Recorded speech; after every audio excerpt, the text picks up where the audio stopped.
Last year, the Cardinals spoiled Elk River's homecoming by dominating every aspect of the game. The Coon Rapids offense lit up the scoreboard, while the defense kept the Elks from earning a single first down until the fourth quarter. When the dust settled, the Cardinals had won 57-0. This year, it's the Cardinals' homecoming, and they're still searching for their first win of the season. The Elks are just one game ahead of them and trying to stay there. It's Coon Rapids' homecoming game. Live coverage of the Cardinals versus the Elks starts now on CTN.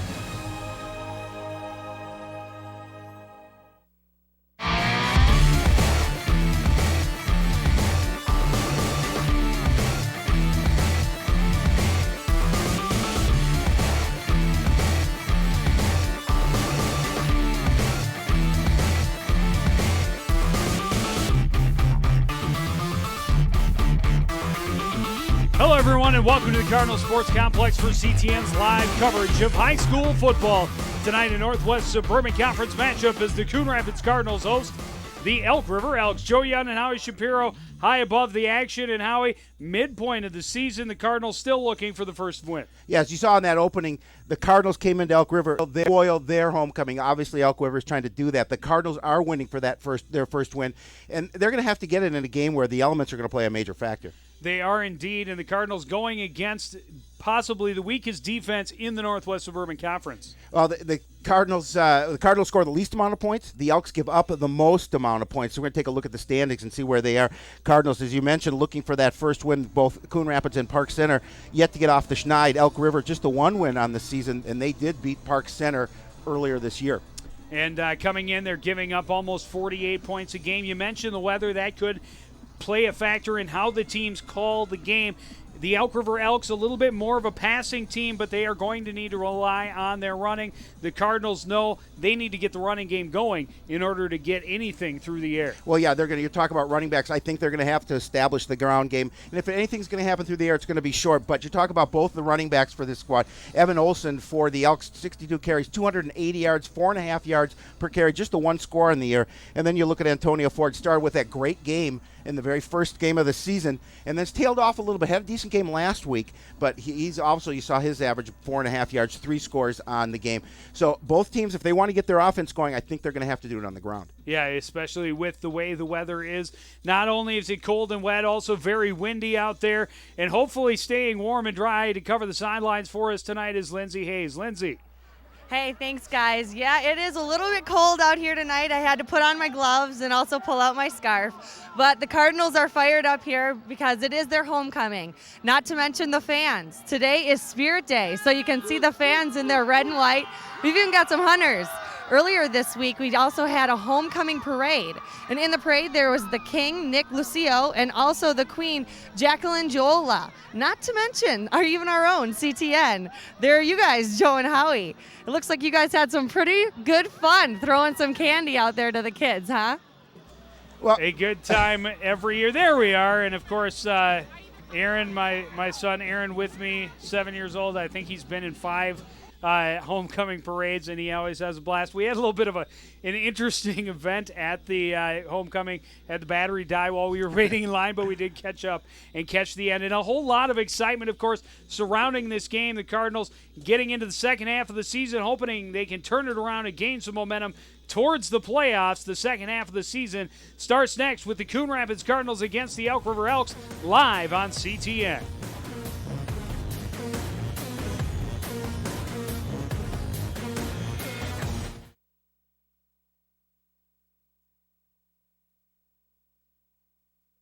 Sports Prep Zone is the place to find coverage of local high school sports in the North Metro. SportsPrepZone.com is a free online source for sports that gives you a chance to get in the game by posting your photo or video highlights, commenting on stories, or chatting with other players, fans, and coaches. Build your profile so you can follow the sports coverage you choose. Get text alerts when you're tagged in a photo or story. Check rosters and calendars to find out who's on the team and where the next big game is. To be part of the action, visit www.abcnewspapers.com and follow the link to Sports Prep Zone.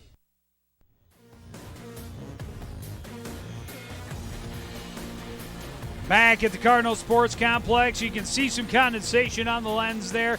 A little bit of drizzle dropping here on the field. A very cold and damp night. The wind is on and off, at times very, very gusty. Other times it almost dies away, but it's going to feel awfully cold to the guys on the sidelines, especially once they get wet and muddy, and especially for that team that is on the losing end tonight. Oh, we're nice and warm in the booth up here, obviously, but I feel almost sorry for the fans, because you stand there and it gets cold and you're watching this game. Hopefully the Cardinals will get a fast start to this football game and get the fans going early, getting something to cheer about. And we talked about in that pregame opening, Joe, they're looking for that first win of the season, and Cardinals will definitely like it to come tonight. You don't want to lose your homecoming game. Elk River tasted that last season, as we also talked about. But the Cardinals want to get off. They're gonna get the ball first. We'll see what they establish. You can see this precipitation coming down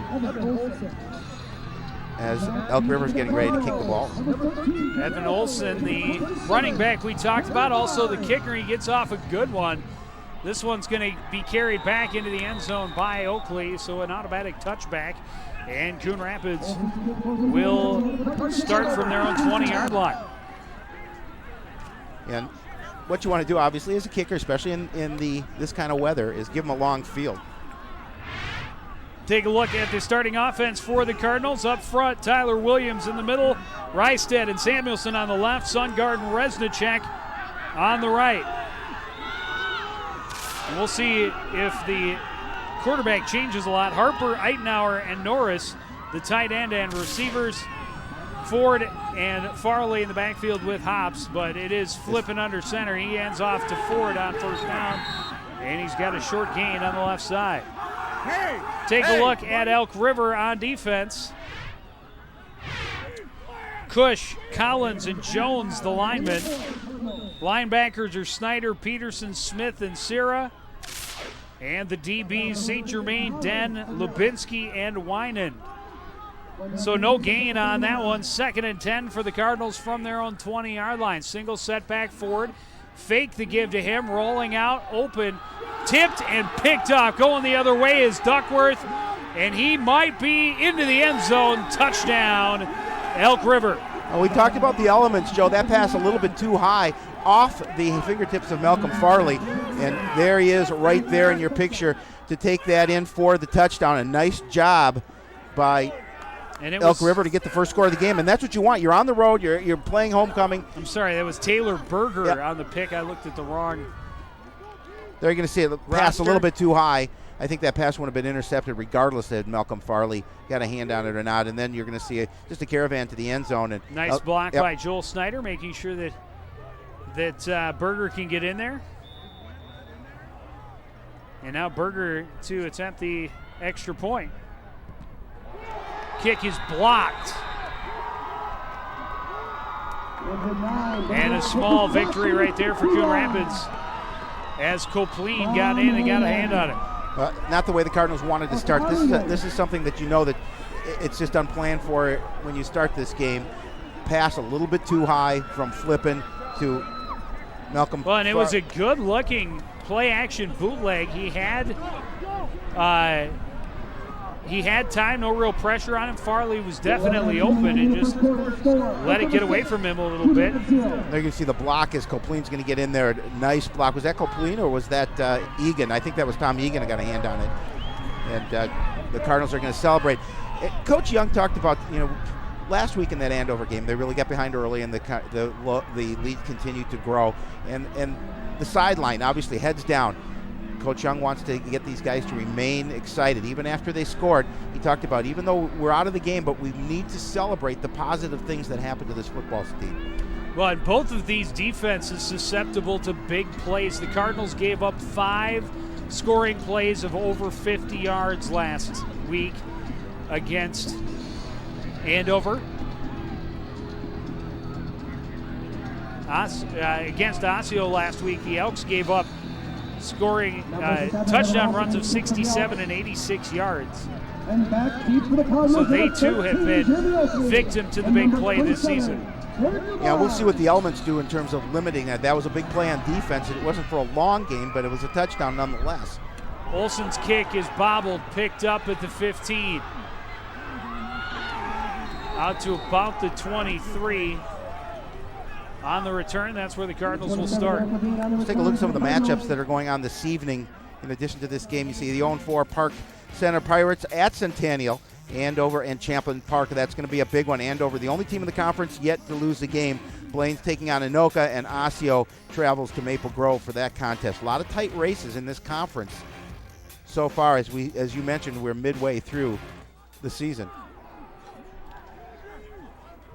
Cardinals start 1st and 10 from their own 22. Handoff, Ford, big hole left side. Pushes his way forward to a first down out near the 35-yard line. They go to the I formation, and boy, did they open a nice hole for their running back. We talked about the I formation being successful for the Cardinals, and they're starting off here. Good blocking up front. There's the give to Ford. You're going to see the big hole. Great job by the Big Uglies up front to open up a huge hole, and that's what the Cardinals want to do, establish the game on the ground and dominate. 13 yards on the carry, I formation again. The man in motion is Eitenauer from left to right. Handoff goes to Ford, left side. Again, a nice hole. Dives across the 40 to the 41, a gain of about 6. If the offensive line continues to play like they have early on, Antonio Ford could be in store for a very big ball game. You get his speed to the outside as long as he can keep his footing, and he's very dangerous in open space.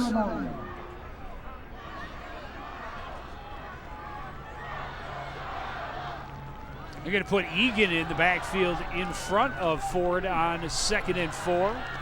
Take a look at head coach John Young. Ford, the handoff right up the middle. He's got a first down into Elk River territory to the 48-yard line, a gain of about 11. We talked about this defense for Elk River giving up the most amount of points in the conference.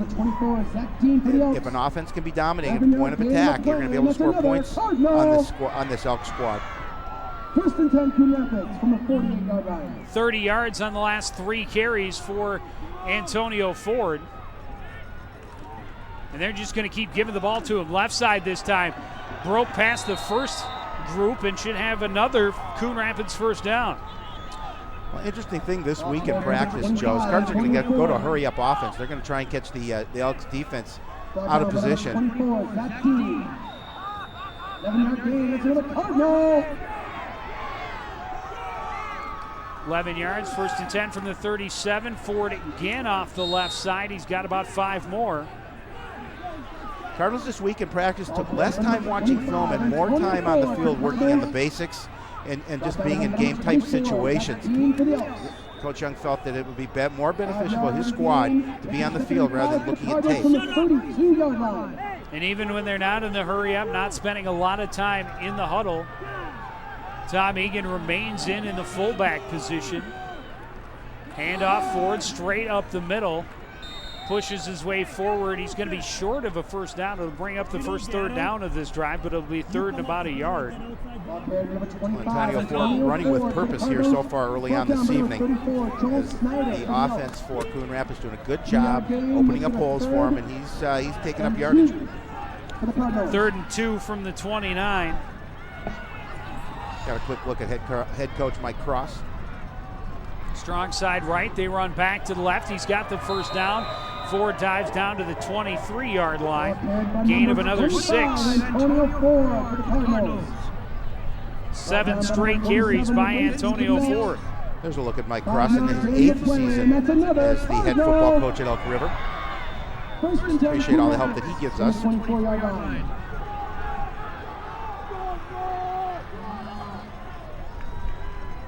So 54 yards, I believe, on those carries by Ford. Here he is again, trying to bounce it outside. He got a little seam and has another first down to about the 13-yard line.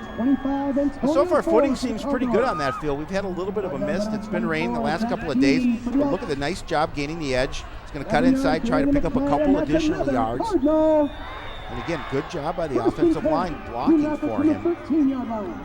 8 carries on this drive, 4 of them for 10 yards or better for Antonio Ford. 1st and 10 from the 13. Ford again right up the middle, able to drag a defender with him down inside the 10 to about the 8, a gain of 5. And when they start moving the ball this well, you can just keep handing the ball to Ford, but I promise you, when they decide to run a play-action fake, Elk River is going to eat it up. Oh, absolutely. I mean, they're planning for the run on every single play. That's what the Cardinals have been doing since they took over the football.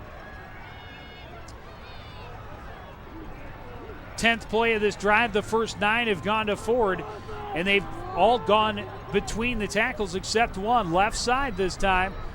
And probably the shortest gain of this drive so far. It's going to be about 2. Bring up third about 3. Well, if Antonio continues this kind of running, he is going to be a very tired young man by the end of the evening. Now Mike Egan's going to come out of the ball game. Let's see if they decide to throw the football on this play. It's 3rd and 3 for the Cardinals from the 7-yard line. 3rd and 4. Only 1 yard on that last carry. Straight drop, throw over the middle, complete to Harper, just shy. You can say he got in, but a flag on the play, and it's going to come back. It's coming back. They're going to call that on Coon Rapids, and that's too bad because they capped that off with a nice play. That's going to be a hold on Coon Rapids. And now you're in 3rd down in a bit of a long situation, so we'll see what they have in store for the Elks defense on this particular play. Holding. Coon Rapids. Replay 3rd down. There's our referee, Joe Chambers, and we certainly appreciate the fact that Joe is wearing a mic. Certainly enhances the atmosphere of the game. That'll back it up to 3rd and 14 from the 7. Team. 3rd and very long. Ford splits out wide to the left. Flipping, rolls left, shovel pass to Farley up the middle. And he's going to be stopped well short of the first down, maybe a gain of 5. To number 1, Malcolm Farley. And they're going to try the field goal here. Rob coming out, number 91. There's one aspect of the game last week, so you're going to see it again. There's the pitch inside to Farley. Good job by the Elks defense just to make sure he wasn't going to get closer to the end zone. And we're going to see a field goal attempt of about 30 yards. And a flag. That's going to go back 5, I think. I think Coon The Rapids kick moved. went off the crossbar for Rob. Nope. They call encroachment. Dead ball. Encroachment on the defense. Does this Still change 4th your down. plan? 4th and 4 now. It does. It does from change the their plan. 7. One of the things that Coach Young wrote in his notes for the game last week, that the kicking game was horrible last week. He was very disappointed in their output and tried to give the opportunity there, but now it shortens the field just by a little bit. Cardinals missed 2 extra points, missed hit on 3 punts, and had 1 kickoff that went in the direction or distance did not go in where the Cardinals had planned to. So there was some. 4th and 4. Empty backfield for Flippett. Looking right, throws, diving, incomplete, intended for Billy Harper. And the Elks, after giving up a lot of yards on the ground, will hold off and get the ball back on downs. Well, it says a couple of things. First of all, the Cardinals really needed to convert and get some points just to kind of punch back in this game. We're going to see another look at that pass just a little bit outside Harper, and I think even had he caught it, probably would not have been in the end zone. But the Cardinals know they can move Didn't the need football. to be to the end zone. He just needed to be inside the 3. Yeah, did he have it inside? Yeah, I guess he did have it inside the 3. But well, the Elks going to start with their backs against the wall, starting from their own 7-yard line. Well, this is an opportunity for defense to make a mark early in this game as well. Handoff goes to Berger running around the right side, and there is nothing there. Good job on the pursuit for the Cardinals. You can see the mist coming down so far again this evening. A little bit of precipitation. Take a look at the Elks on offense up front. Fulmer, Gesner, Peppenhagen, Anderson, and Hansen. The receivers, Yene, Anderson, Berger. Carpenter, also a receiver. Olson, the running back, with Sierra as the the lone running back. 2nd and 10, and the play blown dead. Too much time? Is this going to be, it did seem it took a while. Pointing in the Cardinals' direction, however. Dead ball foul. Coon Rapids, neutral zone, 5-yard penalty, still first down. Second down. That's got to be one that Coach Weber can't be happy about. You know, play wasn't even there, and you line up in the neutral zone and give them 5 yards when you've got them backed up deep, especially when you stopped them on that first down play. Oh, there's a fumble. Oh, there's lucky. Picking it up and finding a way around the end is Kurt Anderson. He's got a lot of room out near midfield into Cardinal territory. Finally knocked out of bounds inside the 40. A huge recovery play. It was a broken play, went right off of Sierra, and nice job after that by Anderson to get that ball, and look at him go, and he had an opportunity to try and take it the distance. Jeremy Oakley's going to come over and track him down and push him out of bounds, but not before a 49-yard gain for Kurt Anderson. And Elk River with a first down at the Cardinal 39-yard line. And Berger is in at quarterback, number 9, Taylor Berger. Hands off to Olson. Olson hit immediately and dropped for a short loss. Matt Copeland with a nice play on the defense for Coon Rapids. Take a look at the Cardinals on defense. Garski, Egan, and Dunau up front. Linebackers, Copeland, Cedarstrom, Sargent, and Adams. And in the secondary, you have Dominic Reff, Shaquille Theus, Jeremy Oakley, and Carter Elena. 2nd and 11 from the 40. Berger still in at quarterback. Shotgun with 2 backs in the backfield with him. A little bit of a broken play. Berger keeping it. Goes on the ground right side. And he's going to pick up about 3. It's going to leave another 3rd and long situation, however. Well, the defense can redeem themselves in this situation. They can stop them here on 3rd and long after that big gain by Anderson. It's a big play for the Coon Rapids defense. Already trailing 6-0 as we saw in the early stage of the ballgame. An interception taken back to the house for 6 for the Elks. 3rd and 9. Berger rolls to his right. Has time. Throws. Incomplete. Intended for Colin Carpenter. I don't know if the Cardinals. I think Theus got a hand on it. Yeah, I think Theus did get a hand on that one. And that's going to force them to punt. We'll take another look at that. Good pressure. And there's the throw. Watch number 12. Yeah, came across and got a nice hand on it. Able to tip that pass away, which possibly could have been a completion had he been able to do so. So Berger now to punt, standing just on his side of the field. Direct snap, and that didn't fool the Cardinals at all. Zach Sura went nowhere, and the Cardinals will take over in great field position. Yeah, great job. Great awareness by Coon Rapids to realize that was a fake. Make sure they wrapped up Sierra. There you can see direct snap to number 4. They immediately had a hole, but good job by the defense. There's Colton Adams and Shaquille Theus making sure that he was going to be brought down, giving the ball back to the offense. They start from their own 38, and they spread them out. Single setback is Ford. Flipping under center, the give to Ford.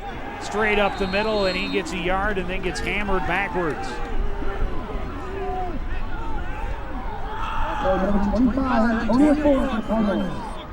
Nice job by the Elks defense.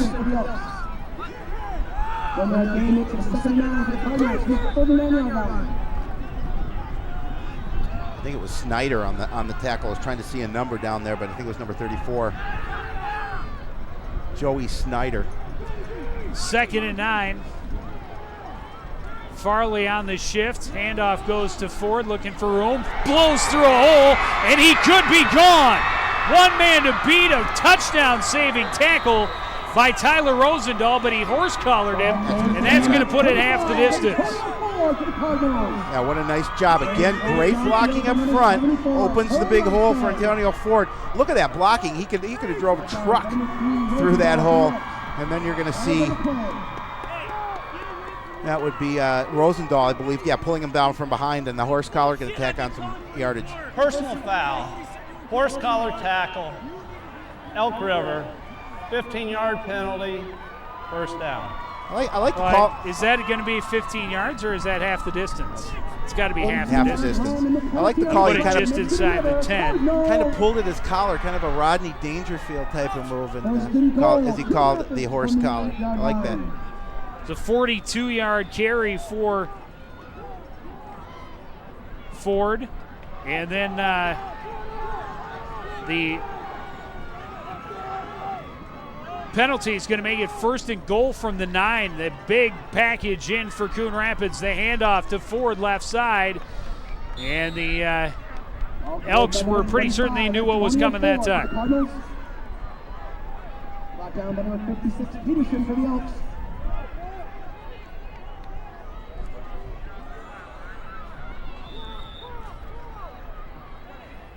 They bring the passing package in. Egan and Copleen coming out of the lineup for Coon Rapids, going to spread them wide. Ball on the 7-yard line. Farley in the slot, moving from right to left. Handoff goes to Ford. Cut back, dives forward down to about the 1-yard line. It'll bring up 3rd and goal. A great second effort by the Cardinals sophomore. Yeah, look at him maneuvering through traffic, and then he's going to get a little bit of a hit on him, and he's going to fall forward, as you mentioned, right at the doorstep. So a 3rd and goal situation for the Cardinals. They need to punch it in. Just outside the 1. They need to punch it in here, Joe. Handoff, Ford. Touchdown. Nice drive. Again, a nice finish. They didn't finish on their first drive, but they finished on their second. So, they take out of those last 2 drives, they can move the ball on this defense. A lot of teams in this conference have been doing it.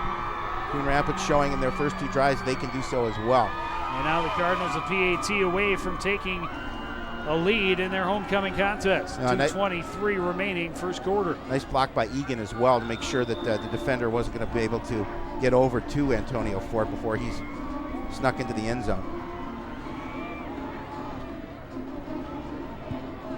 Kick is up and good for Josh Robb. Coon Rapids takes the 7-6 lead. 16 carries, 128 yards, and a score, and we haven't even finished the first quarter. Yeah, he's 16 touches in the first quarter.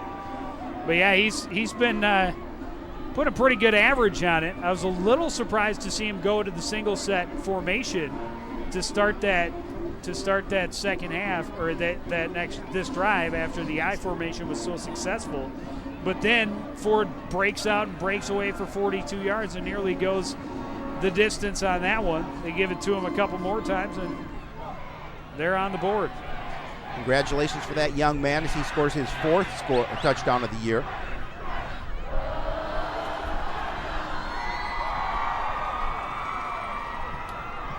He came into this game with the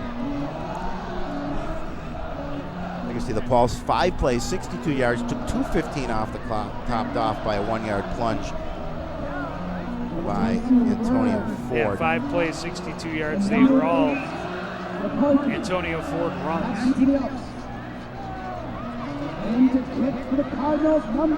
They weren't hiding what they were doing. Nope.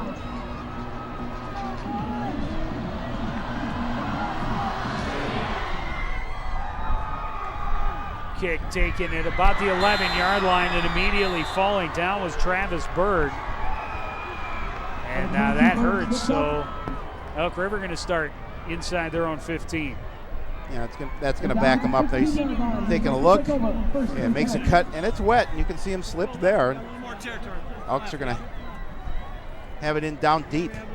And field position is so important in this game, as we know, and this is an opportunity for the Cardinal defense, again, to put some pressure on Elk River. Yeah, Elk River's only first down so far came on a broken play that Kurt Anderson turned into a big gain. Quick pass to the left side, complete to Anderson, wrapped up immediately and dropped by Theus for no gain, maybe a little. Shaquille Theus has had a nice season so far. He's been very, very aggressive, very active on that defense. We saw witness by that. He's going to come over to the quick throw to the outside and watch number 12 come to the picture, make the stop.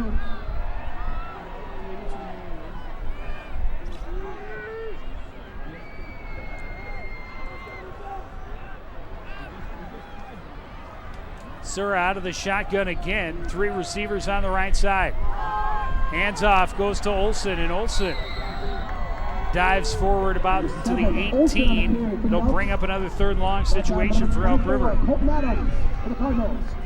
Trying to keep the handle on that football. It was a little bit of a difficult exchange from Sura. But I wasn't sure if he was trying to fake it, and Olsen just wasn't going to let go. 3rd and 7. Elks 0 for 1 on 3rd down. See, that time they fake it, keeping it is Berger running right, trying to find the corner. Hit once, and he dropped the ball. Olsen jumps on top of it. Boy, we'll have to see exactly where they spot it. Well, I think it's going to be 4th down. Yeah, I think Elk River has the ball, but that was actually a nice play. Puts it at 4th and very short. We'll see if they decide to punt or go for it. That actually gained about 4 yards on that fumble. On the fumble? Yep. You're going to see it come out right there. Right here, Shaquille Theus again. And who was that from behind? I couldn't see the number, but whoever was that from behind caused that fumble. And they are going to punt. Again, watch for the fake in this situation.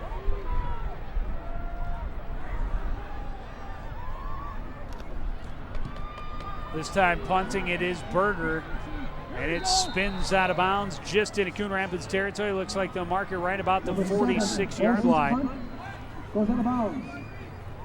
A good field position for the Cardinals.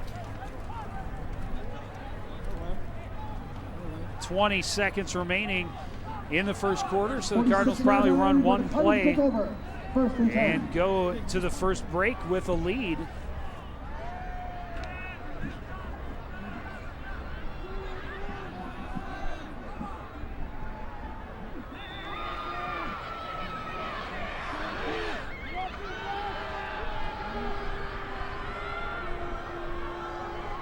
Farley in motion.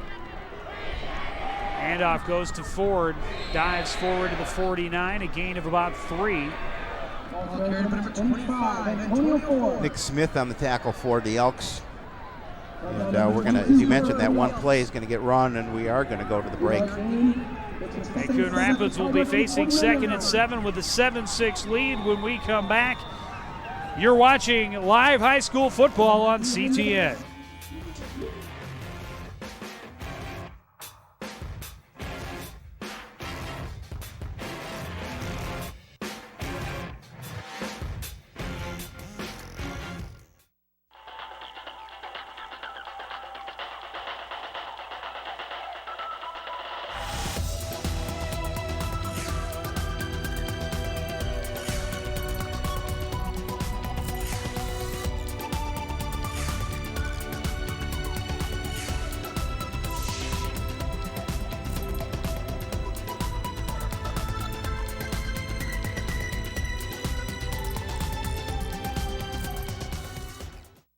All the action, all the emotion, all the excitement. It's all here. Cardinal Sports Live on CTN. Be sure to watch CTN's live coverage of prep football as Coon Rapids takes on Osseo, only on Cable Channel 15.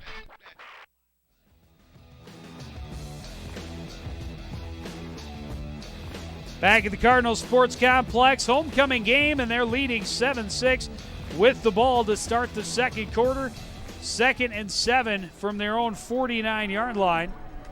Handoff, Ford right side. Huge hole, and he's off to the races again. One man to beat, trying to beat him back to the left. Tripped up, dives, touchdown. A 51-yard score for Antonio Ford, his 2nd touch of the game. Wow, you talk about explosive. You talked about big plays, Joe, and the only thing we thought about was big plays on the ground because of the weather, and that's what Coon Rapids had right there. Their ground game has been superior. good job. Look at that hole, as you saw Antonio Ford just fly through the defense, and he's going to take it to the distance, outrace the defender to the corner, and Coon Rapids gets their second score, and the second score, as you mentioned, for Antonio Ford. A little celebration in the end zone by the Cardinals as they look to go up 14-6 with this extra point coming.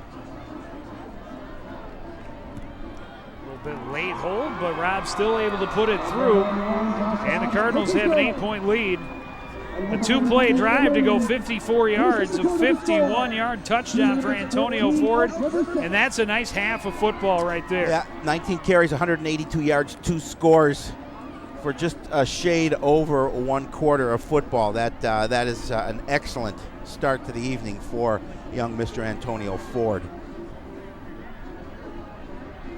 We'll see it again. Watch the blocking up front. Look at the hole. Just a great job by Coon Rapids to open up a big explosive hole for Antonio Ford. The receiver's doing a nice job of getting to that secondary and taking care of the secondary. So once he makes the cut on the linebacker, he's got an open look toward the end zone, and he decided to go all the way back across the field. Winan caught back up at the end, but Ford's momentum able to carry him into the end zone. 14-6 Coon Rapids. 2 plays, 54 yards, just 32 ticks off the clock, a 51-yard scamper for Antonio Ford. Berg and Berger, the deep backs for Elk River. Remember Berg slipping on the return to the last Josh Robb kick. It was a pretty good one. This one is short. Going to be fielded by Carpenter at the 30, and he's out to about the 41-yard line. Well, I don't know if that was a planned short kick, but that did give the Elks pretty good field position as they start this drive from their own 40.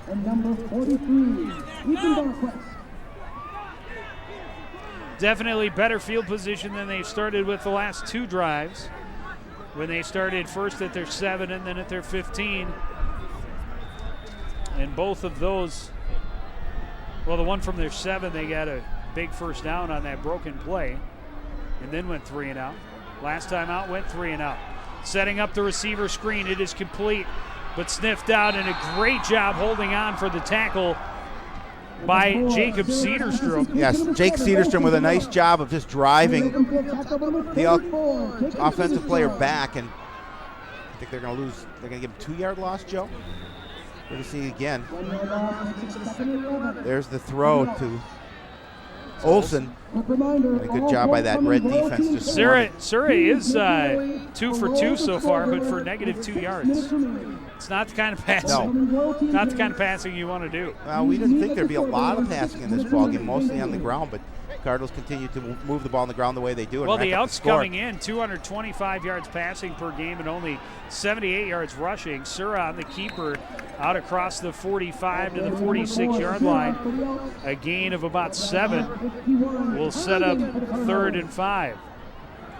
A nice run that time by Zach Serra. Just a little bit of an opening up the middle for the Elks, and Serra takes advantage of it. From the Metrodome, bottom of the first, Twins 5, Kansas City 0.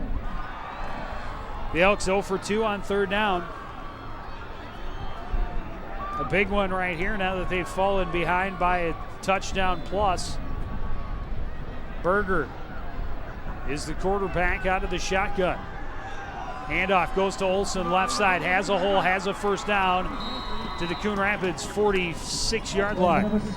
Nice job by Evan Olsen to pick his way through that defense and get the first down. One of the things that head coach John Young said, so we have to be concerned about number 7. It's a good running back. We saw coming in 4.5 yards per carry. As you mentioned, not a lot of opportunities on the ground compared to the opportunities through the air that Elk River has been trying to do this season offensively. 8 yards on the carry, and now an empty backfield for Berger on 1st and 10 from the 46.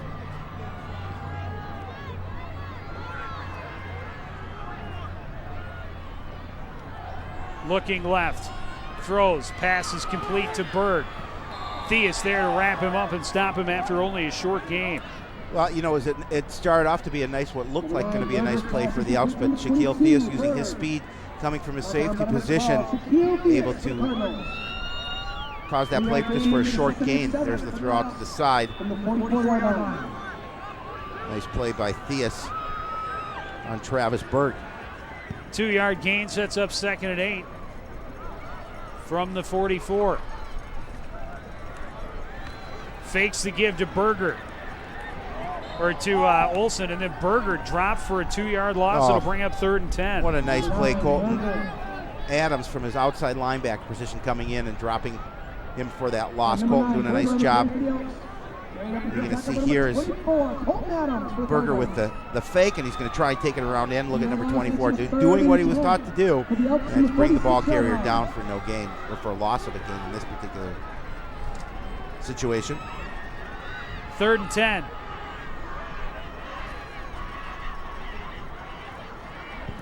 And a bad snap. Berger able to get it off a bounce, rolls to his right, throws incomplete, looking for Anderson.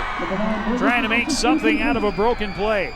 Well, good coverage that time too by Coon Rapids, and Berger just trying to fling that ball and see if only where his receiver, if it were going to be in the field of play, only his receiver could get it, but threw that one out of bounds, and the Elks are going to punt yet again. Again, a reminder to all homecoming players and royalty, is making their way to the scoreboard with 6 minutes remaining. Thank you.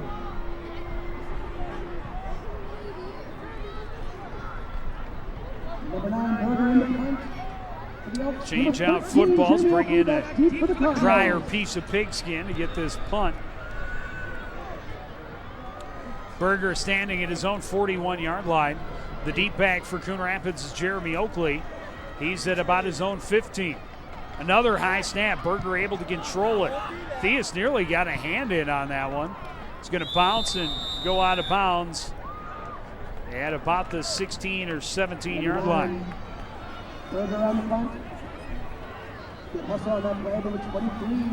Carlin with a little bit of a longer field on this drive. I mentioned that Berger had to go a little ways to his right to get that snap.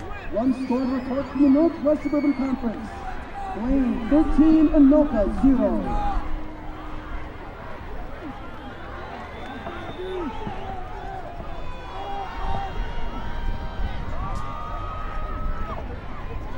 Cardinals start from their own 17. Handoff to Ford, left side, stumbled a bit, dives forward out to the 22, a gain of 5. Elk River defensively going to need to make some adjustments to stop Antonio Ford. So far they haven't been able to do it. We've got a first score coming in of other action here tonight. We're Blaine 13 and Anoka 0. There you see the score, 13-0 Blaine in the second quarter. Hand off to Ford again. What a surprise. Cuts back and twists his way out to about the 27-yard line. Brought down by number 74, went for the Elks. That results in a 3rd and 1. Again, a reminder, homecoming royalty. Look, there's the give to Antonio Ford. Doing a good job of changing direction. On the track with 6 minutes 3rd and very short. Thank you.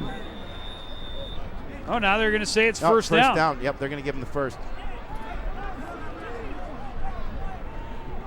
8th rushing first down of the night for Antonio Ford. That's pretty good.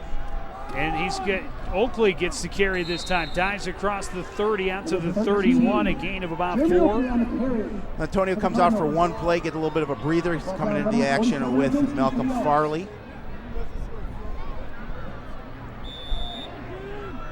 Gain in the play brings up a 2nd and 7. The Cardinals from the 31-yard line. Cardinals have only attempted 2 passes, and only 2 of the runs have been by someone other than number 25. Play action. Pass is complete to Farley at first down at the 40, and he's gang tackled at the 41-yard line after a 10-yard gain. Malcolm Farley. Well, we originally were told that Hops was going to get the starting quarterback, but Flippin's doing a nice job directing this offense. It's basically handing it off to Antonio Ford. There you see a nice throw to Farley, definitely his favorite receiver. Another Coon Rapids first down at their own 41-yard line.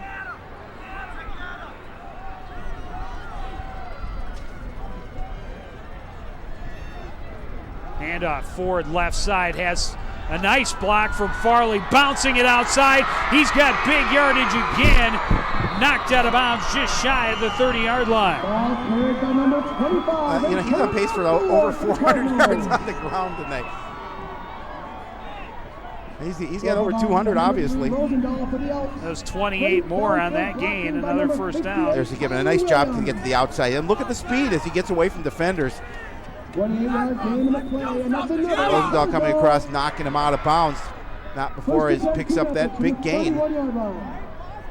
Well, they allowed Connor from Osseo to run for 313 yards, 5 touchdowns last week.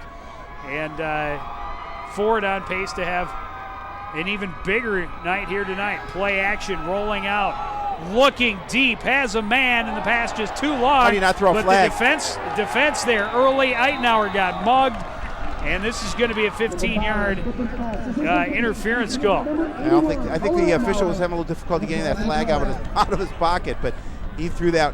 Again, good protection as Flippin's going to roll. Pass is a little bit short. And then, there it is. Not much question. Rosendahl just ran Eitenauer over. And that ball did hang up in the air for a while. An eligible receiver downfield on Coon Rapids. We have defensive pass interference on Elk River. Those penalties offset, replay first down. Well, all that, and he start over again. That kind of hurts. Cardinals, as you heard, had an illegal man downfield. And of course, everybody saw that penalty on Elk River from as far away as Anoka. So it'll be Coon Rapids 1st and 10 from the 31 again.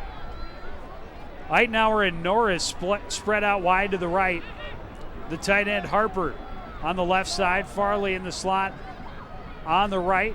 Goes in motion, helps block and open a hole for Ford, who tripped up on his own lineman who is on the ground.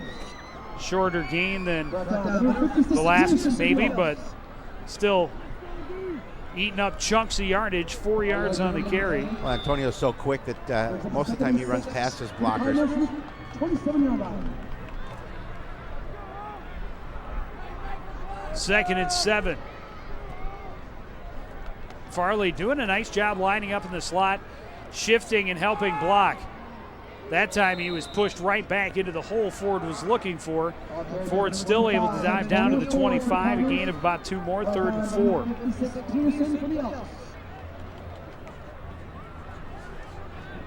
1 yard gain makes it a 3rd and 4 for the Cardinals from the 20. Antonio Ford, 23 carries for 226 yards on the ground with 5 minutes remaining in this first half, and of course those 2 touchdowns to go with that yardage.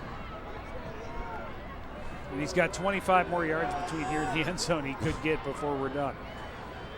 I formation, handoff, Oakley, big hole, first down, breaking tackles down inside the 10 to the 8-yard line. 17-yard gain for Oakley, his 2nd touch of the day. Cardinals controlling the line of scrimmage, doing such a great job of opening up holes for either Antonio Ford, or as in that case you saw Jeremy Oakley doing a nice job of picking up positive yardage. I'll put it at 1st and goal with 4:47. They're saying it's the 9, so make it a 16-yard carry. That's going nowhere. And a late flag, 2 late flags coming in. So wait, we'll see what these are. Yeah, I didn't see what the had one from the near sideline and one from the defensive backfield. Both came in well after the play. We'll see if it's a late hit.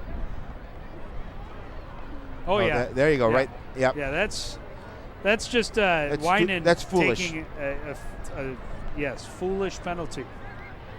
Dead ball, personal foul, Elk River, half the distance to the goal line. And it'll be 1st and goal. Now give him a first down. 1st and goal from the 5, from just inside the 5-yard line. forget homecoming royalty. Please make your way underneath the scoreboard at this time. Homecoming royalty and parents.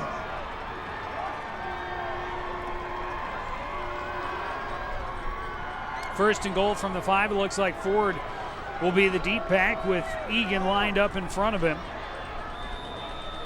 Farley in the slot on the left side, lined up as a tight end now. Handoff, Ford, right up the middle, touchdown. Easy touchdown for Antonio Ford. Offensive line again, just pushing the defensive front four out of the way, opening up that big amount of space for Antonio Ford to move through. Look at the hole there. It's just doing a great job taking command here this evening. 10-play drive. 6 of the plays runs by number 25. Josh Robb on to add the extra point. Bad snap. Robb able to pick it up. Looking for someone to throw to. He's going to be dropped back near the 20. And needless to say, that's no good. And with 4:29 remaining in the second quarter, the score. I don't think that's a situation that Robb happens in too often, as we're going to see the score. Look at it coming right at you with a big hole for Antonio Ford to go through. And here's the extra point attempt. As it just goes right through the hands of Flippin, and Robb's going to pick it up and run for his life. Well, and of course the blocked extra point on Elk River's touchdown now kind of evens that out. 10 plays, 84 yards, 3:52 off the clock, topped off by a 5-yard touchdown run for his third of the game is Antonio Ford.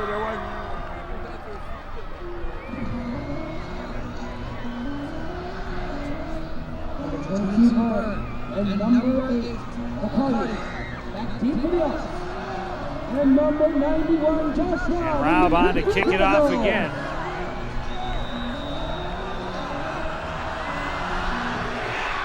And a great kick. Berg backs up, takes it from the 7. Looking for room on the right side. Closes quickly. And he's dropped at about the 27-yard line. That time the special teams for Coon Rapids stayed in their lanes, as you mentioned, closing quickly on the returner.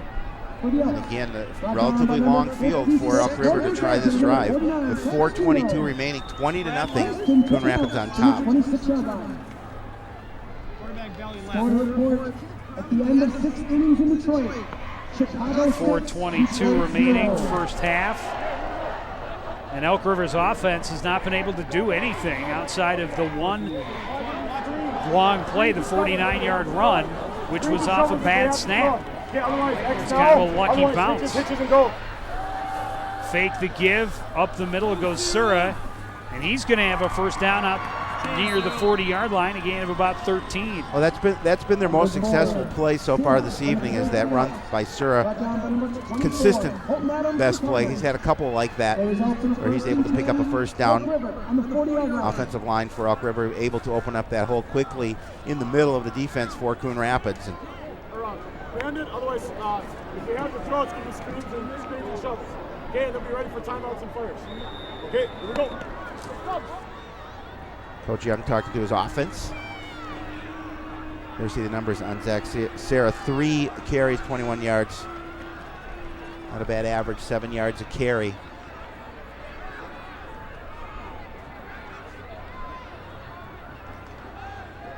Looks left, throws right, late flag, short throw, incomplete. Good job getting to the position by Carter Elena. The pass intended for Kurt Anderson. We'll have to see what the flag is.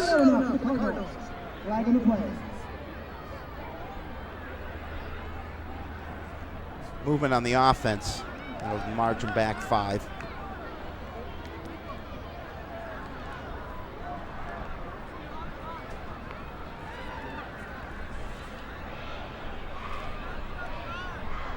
Illegal formation, Elk River, replay first down, 5-yard penalty.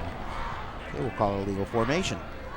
Either way, it's the same 5 yards and a repeat first down, first and 15 from the 35 now for the Elks.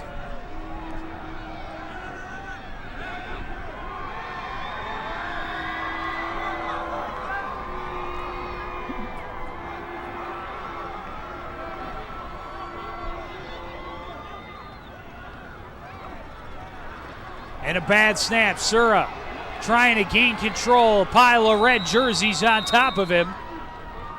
Well, if he was able Cardinals to get that football, hopping around. It looks like the Elks able to maintain possession. well, you got to give credit to Sura because he had a number of red jerseys on him, and he was fumbling that football. He was just trying to get it under his position. There it goes again. Goes through his hands, off his face mask, and he's having it's a hot potato out there. He does a good job of just falling, bring it inside. Loss of 10 on the play will set up 2nd and 25 from the 25. Not too much in your playbook, especially on a bad night like this, weather-wise. For 2nd and 25, you're going to obviously try and get it maybe in a couple increments. We'll see if Sura runs that play up the middle again.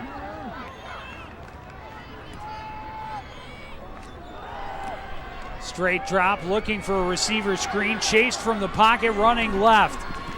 Able to get to the outside, avoid one, and then get out of bounds right around the 30-yard line, it looks like. So a gain of about 5. It'll still set up 3rd and very long. Now make it about 3rd and 20, 3rd and 19. 56, Logan Sargent for the Cardinals.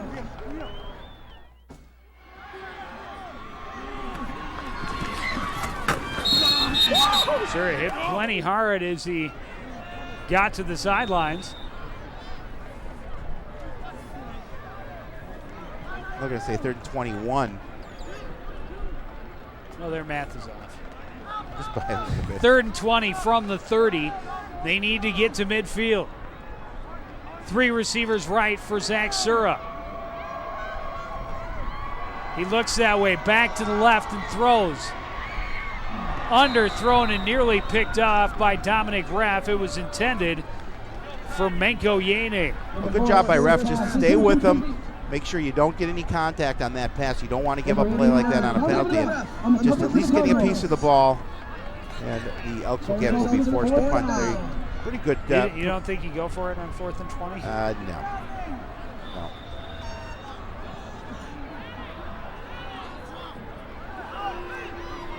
Ref making sure as he did not get any contact on the receiver.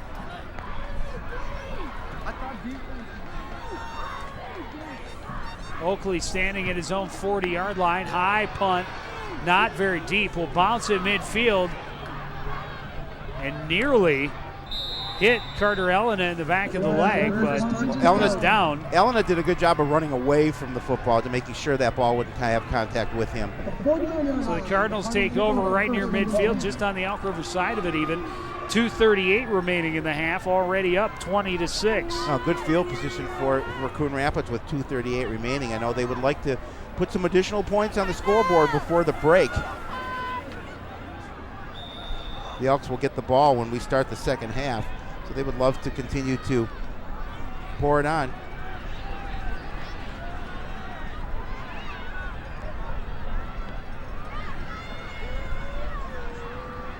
Farley in motion. Whistle blows, timeout Coon Rapids. Coach John Young didn't like how it was working, how it was set up, what he was seeing. First time out for the Cardinals, I believe. Well, Howie, I'll be back. You will be back, and that's nice to know. Keep me on track. Got to keep you on the straight. We've got some great video. Big victory for the Cardinals swimming and diving team last night against Elk River. First time in 10 years that the girls team has beat the Elks. And we have video of that. Well, of course, we'll have video of this contest. So far, looking like a happy homecoming for the Cardinals. Also, video of soccer Tuesday. Boys lost 1-0. Girls won 1-0 against Maple Grove. No, that was last night, though. That was last night? Yeah, we have video from Tuesday night. Tuesday, all right. Yeah, the girls won 1-0 last night against Maple Grove, but learned that Julia Erickson's back injury is going to keep her on the sidelines the rest of the year. And Carol Brasheko got a broken nose. That's never in good. The second half. Also, video of the volleyball team against Andover. That was last night as well. I guess the soccer is against Park Center, Joe. And the volleyball team lost in 3 to Andover last night. Yeah, the Huskies pretty good. Yeah, they're they did win on Tuesday, though, the volleyball team. Yep. 4-yard carry for Ford, sets up 2nd and 6. It was Cambridge Isani, I believe, they beat them. That is correct. On Tuesday.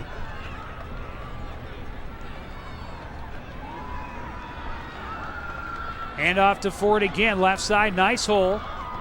And he is going to be very close to another first down. Number 25 and 24, Cardinals. See where exactly they mark it, if they decide to measure, or if this one's going to be just 3rd and short. A whole lot of Utes enjoying the game. And it's going to be 3rd and inches from the 40.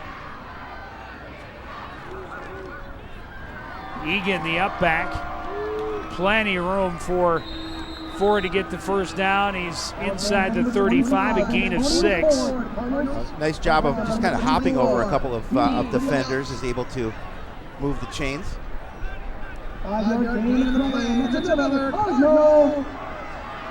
Starting a second line of running stats for Antonio Ford in my score sheet.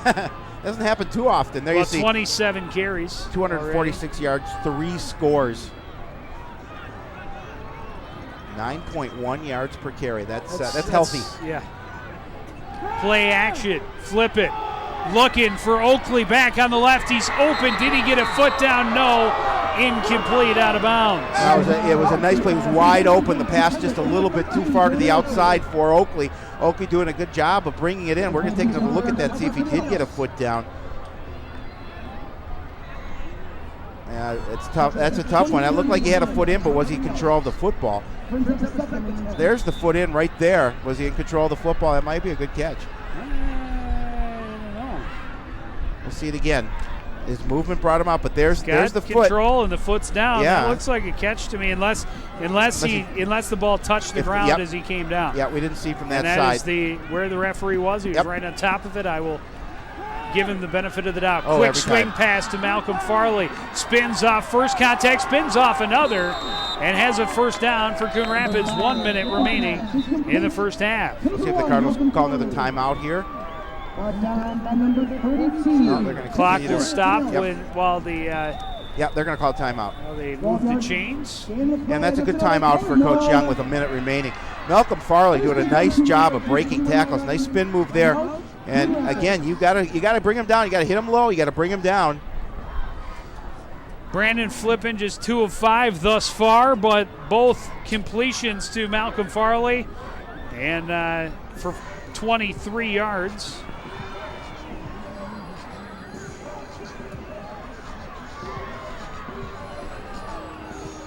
Soccer doubleheader coming up on Tuesday as the soccer teams take on the Andover Huskies. The Cardinals the girls anyway, holding on to first place tie in the Northwest Suburban Conference.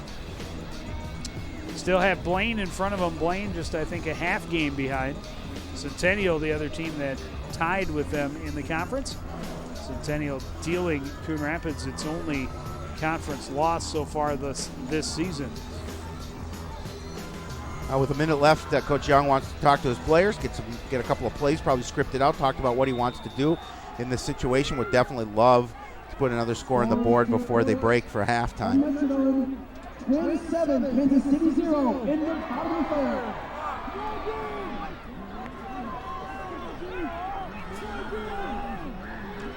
Flipping, quick throw left side, complete to Harper. Harper dives down close to the 10. Should be close to another first down. But you want to get out of bounds. You want to stop the clock if all possible, because the clock continues to move. Let's see if they maybe they'll spike it. Nope, they won't now. They've taken a little too much time. Taking a lot of time getting this snap off. Throw left, bobbled, incomplete, intended for Jerry Norris. Well, that'll a little stop behind him. Yep, that'll stop the clock with 27 and a half seconds remaining. See it again, good protection, a quick throw to the outside. Norris trying to bring it in with his outside hand, just couldn't get it done.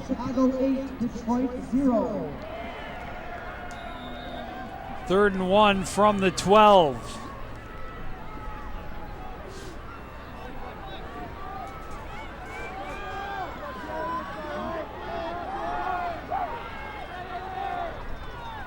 Straight drop throws incomplete, looking for Norris on the slant. And now decision time. Well, you go and you put the points on the board, or do you try and punch it in the end zone? You got 4th and 1. Well, forward, you put one. Egan's out there. They're going to run it. Put Egan as the up back. It has been very effective for him thus far. Copleen in the backfield as well. Well, power package there for Coon Rapids. Ford, left side, dives. And no signal. It's going to be close. He certainly wasn't able to blow past it. Oh, they do have the first down, I believe. They're going to come call for a measurement depending on where they placed it. It looked like he had the proper amount of distance, but we'll see.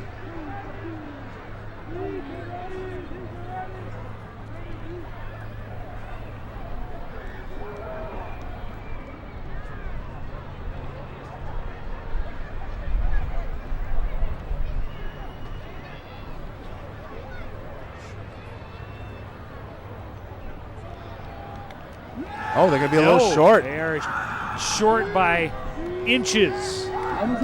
And a big hold for the Elk River defense late in this first half. I'll see if Elk River tries to play just to get to run the clock out, because they will get the ball back when we start the second half.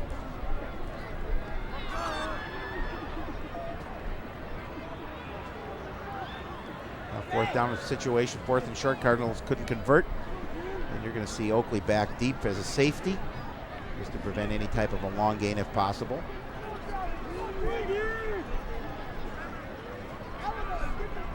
Yeah, Oakley's back 25 yards off the line of scrimmage. Berger taking the snap out of the shotgun.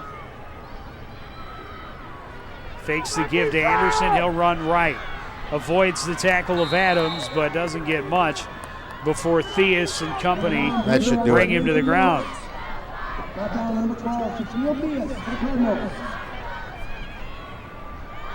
Gain of about 2. But that is going to do it for the first half. The Cardinals give up a turnover, return for a touchdown very early, but then control the rest of the first half and go to the locker room up by 14. I think we're going to try and get an interview with head coach Mike Cross before we take a break. We're going to see if Lindsey Hayes can get out, get a word with him.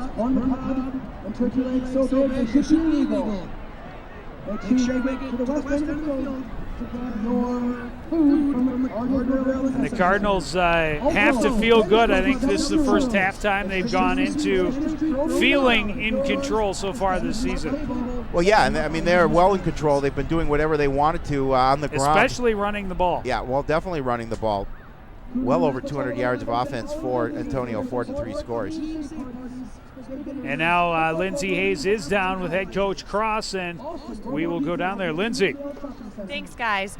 Coach, first half under your belt. What did you see in the first half? Well, we're getting beat at the point of attack on offense. They're just sticking it down our throats. So we're going to shore that defensive line up a little bit and make sure our backers are staying home, because they're flying out of there like crazy. So we just got to run the ball a little bit more on offense. Their middle seems a little soft as well. So that's kind of what we're seeing.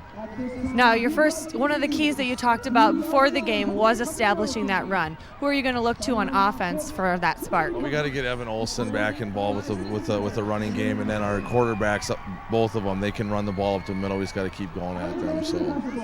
All right, thank you, Coach. Good luck the second half. Guys, back up to you. All right, thank you, Lindsey.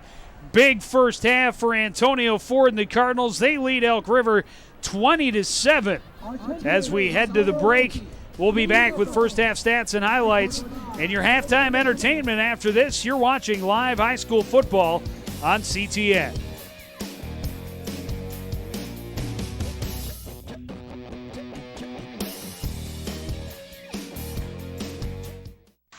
The water running into catch basins is not treated for pollutants at a treatment plant. Your group can help educate neighbors about water pollution by stenciling storm drains. Check out free kits from the Coon Creek Watershed District. Placing door hangers with a list of actions will double the message and fun. Call the Coon Creek Watershed District Office at 763-755-0975 or on the web at cooncreekwd.org. Parks should be healthy places for families. 70% of Minnesotans support tobacco-free parks. Tobacco-free parks give us positive role models and mean less litter in our parks. 90% of the smokers start before they're 18 years old. Tobacco-free policies reduce the chances of starting to smoke. It only makes sense that we have tobacco-free parks.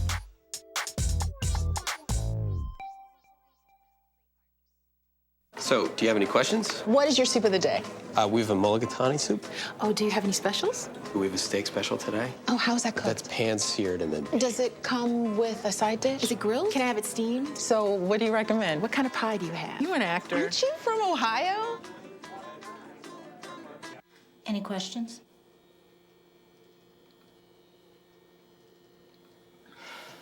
Ask questions. For the 10 questions everyone should know, go to ahrq.gov. Joe Young and Howie Shapiro with you on the sidelines. Howie, what looks like a very nice night, but it is cold and windy here at the Joe, you look at this matchup on paper, and there's no contest, but this game is not played on paper, and you know in this conference anything can happen. Anderson drops back to pass, has a little time. And he will pitch again, and Muhlenberg running right. And Howie, a big opponent coming in for the Coon Rapids Cardinals. This defense only giving up 11 points a game. Coon Rapids back on top. Unbelievable.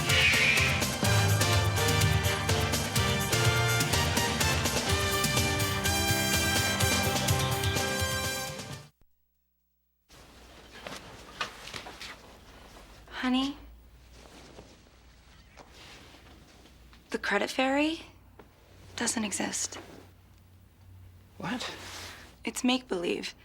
Nobody left anything under your pillow. If there's no credit fairy, then we'll make our credit score go up. We will, by doing things like paying our bills on time. There's no magic to improving your credit, but there's help, and it's free. Go to creditfairy.org. What? Thank you, Eric. One more time. How about a nice round of applause? Welcome back to CTN and Coon Rapids homecoming tonight. Yeah. Talk a little bit. I'm actually standing by with Activities Director Kelly Scott. And Kelly, an exciting night out here. A little bit down with the weather, but the fans are all still in the stands. Hey, this is Cardinal Pride right here. This is how we do things at Coon Rapids High School.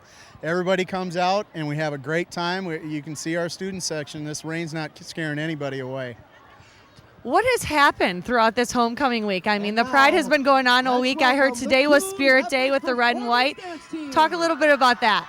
Well, Monday was wear your favorite college t-shirt day. Tuesday, you kind of get dressed up because it's Coronation Day.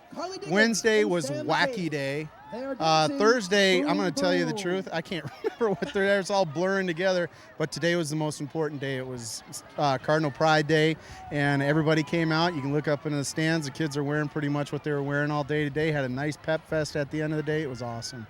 Well, we're going to continue that spirit and pride right now with our dance team who's performing, so we're going to turn it over to that now. Thanks for being with us. Thanks.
Hey,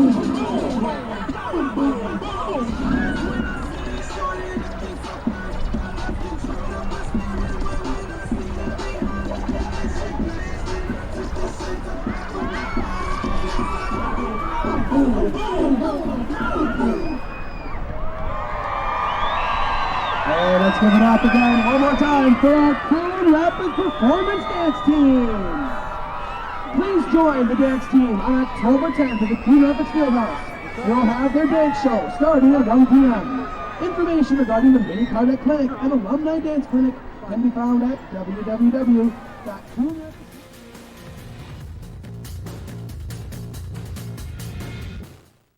All the action, all the emotion, all the excitement.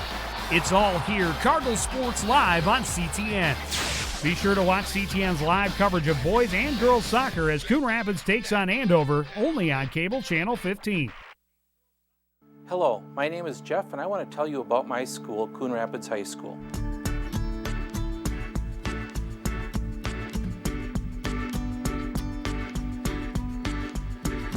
Coon Rapids High School was the second of Anoka Hennepin's high schools built in 1963 and was named for the city in which we reside. At that time, Coon Rapids was a very young city.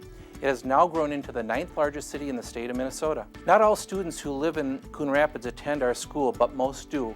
The name Coon Rapids was abbreviated from the name Coon Creek Rapids, which was once a water feature of the Mississippi River.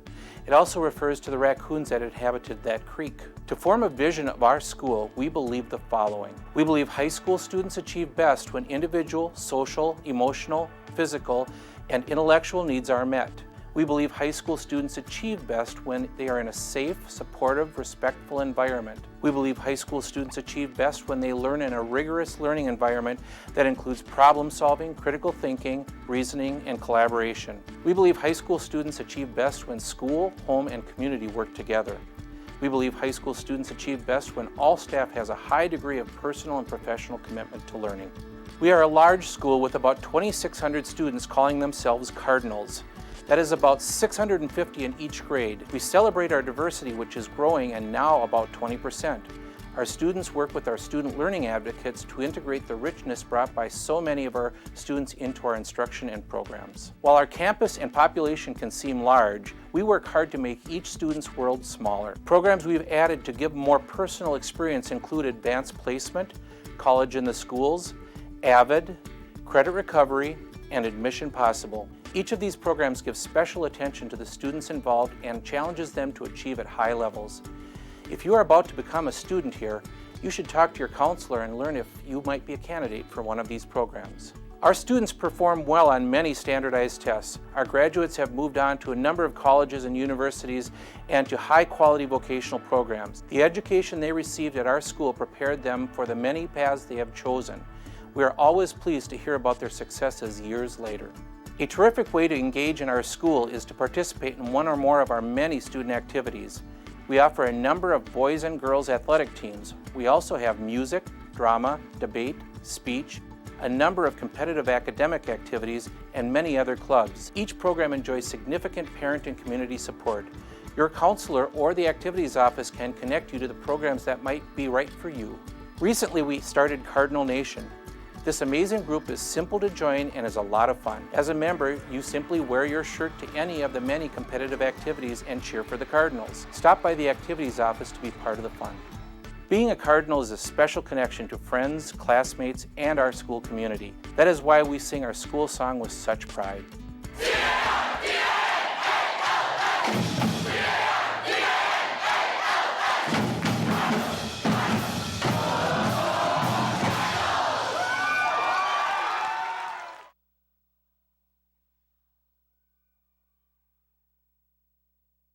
I'm Jeremy Call, and I made suction tires. Wait, what? Wait. I used a rivet gun to connect the suction cups, and then I just connected it to the tire. I got the idea from an octopus because of the suction cups, and I don't know. Anything's possible. Keep thinking. Get started on your invention at inventnow.org.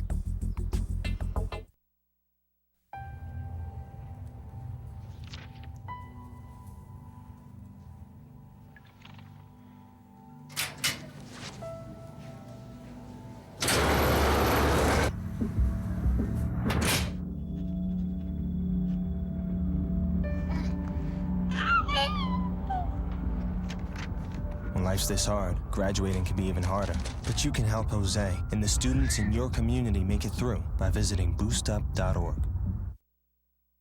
Thinking about the dish? Look what you lose. Going deep. Item 6 is to consider conditional use permit and site plan. A kitchen fire the day after Christmas sent a Coon Rapids man to the hospital. It helped her overcome being so critical of herself. Congratulations, class of 2000. Our new 2000 Miss Coon Rapids. And he makes the catch. Don't be a loser. Stay informed with Community Cable. No matter where you live, life in the ocean depends on you. Do your part to help protect it.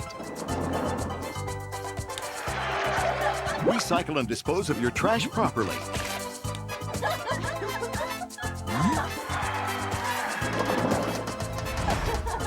To learn what you can do, go to keepoceansclean.org. You're so lost. No, I am not, man. Dude, I dropped my phone. Oh, the road! Whoa! Okay. How would you like to save your life from an ugly, reckless driving death? Don't answer yet. There's more. Act now by slowing down, and we'll guarantee you complete satisfaction. That's awesome! In the real world, there is no spokesperson to prevent reckless driving. There's only you. Speak up. Whoa, Andy, slow down.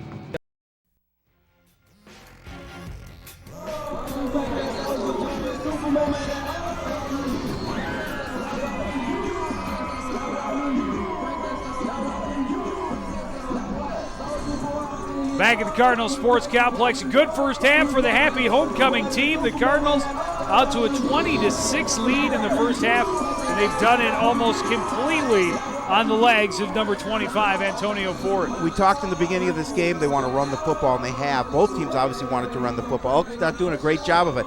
Some of the things that head coach Mike Cross talked about is the fact that they're losing the battle at the point of attack. We talked about that all evening. That's the key to football. And they're going to have to make some adjustments if they're going to want to stop Antonio Ford.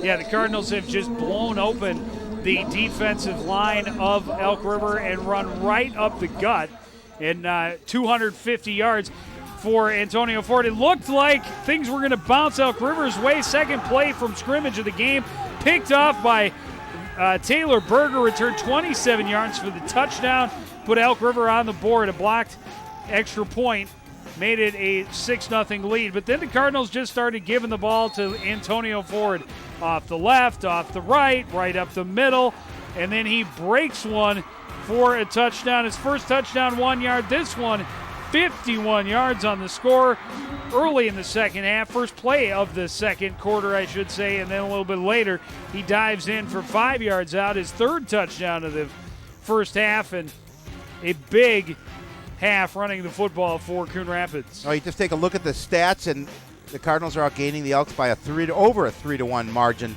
You look at just 1 yard passing. We talked about not much passing going to happen tonight, not with the rain continuing to come down, but 264 yards on the ground, most of those yards by Antonio Ford. And then just you saw that one turnover led to that first score. But since then, neither team has turned the ball, or neither team, Elk River hasn't turned the ball over yet in this game. But a couple of penalties for Coon Rapids. I think so far John Young has to be pretty happy his first half of football. One thing he may not be too happy about this first time, it's not technically a turnover, but twice they failed on 4th and short deep in the Elk River end. It didn't hurt them, but they would have liked to have been able to get those first downs, add some more points, have an even bigger lead at this point. As it was, it didn't hurt them because their defense came out and stopped Elk River right away and forced Elk River to punt the ball, I think, 3 times in that first half. One of the things head coach John Young talked about in his writing from last week is the failure on 4th down, and that's been kind of a common theme for them this year. And again, it continues into this game. Now you look at the caliber of competition, maybe not obviously what they were playing in the first 4 games, but the fact that you're up 20-6 at halftime and you've been dominating the ball offensively, you feel pretty good at where you're at. Yeah, absolutely, and they're going to come out and try to play some more smash mouth football in the second half. After tonight's contest, of course, people's minds turn to other things other than high school football. For head coach John Young, he's going to think about a little bit of wrestling on Sunday. Yeah, that's going to be a lot of fun, and an opportunity over at the Fieldhouse. A big match, the Atom Bombs versus the BOC. You see the Cardinal. I was wondering if that's a little Photoshop on head coach John Young's biceps there. We'll have to talk to him about that. But that should be a lot of fun. It's over at the high school. Killer Kowalski, Baron von Roschke, some of the old-time wrestlers that are going to be there. And there's going to be some special matches. Kelly Scott's going to be the official for that particular match.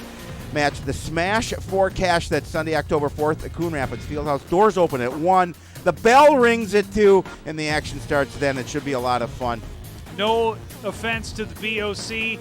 I know they've got the size advantage. They've definitely got the bald head advantage.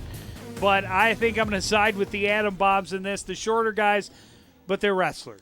Nobody came to us and talked about, being the CTN crew, maybe we could be in the tag team. I don't want to get But hurt. there probably was a reason for that because they looked at us, and I'm really old, and you're a little bit older than those guys, and that would have been dangerous. Yeah, I'm not getting in there for that. I would cry uncle in the first 5 seconds. We could have Highlights Hand and train us. It would work out well. But a great event going on at the high school on Sunday afternoon. As it is, Cardinals got a half more football left in front of them. The Elks are going to have the ball. We'll see if they can come out, get their offense going, and try and make a game of this. Cardinals hoping they won't be able to do that. They want to slam the door and finish off a very happy homecoming.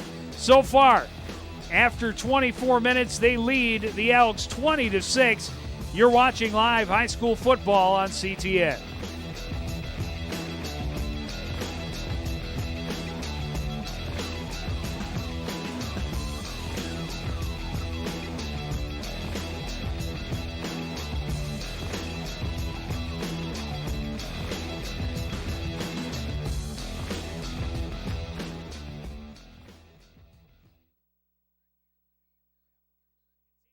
Second half, what do you look to do in the second half? We got to finish all our drives. Twice we were inside the 20, we didn't score, so it would be nice to have 5 touchdowns first half, but just keep doing what we're doing.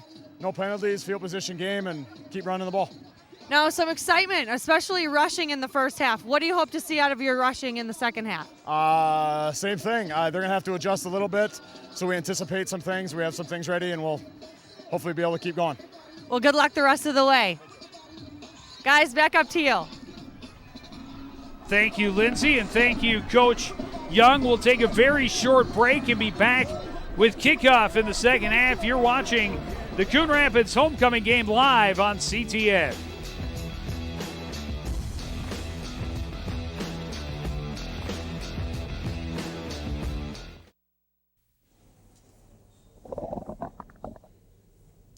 Sounds like you could use some Van Gogurt. It's fortified with arch-rich nutrients to improve your math and reading skills. Catch! Van Gogurt, thanks. So what's the deal with your ear? Always with the ear, huh? Feed your kids the arts. For 10 simple ways to learn how, visit AmericansForTheArts.org. Hello, everyone, and welcome to Sports Night. I'm Joe Young. And I'm Howie Shapiro.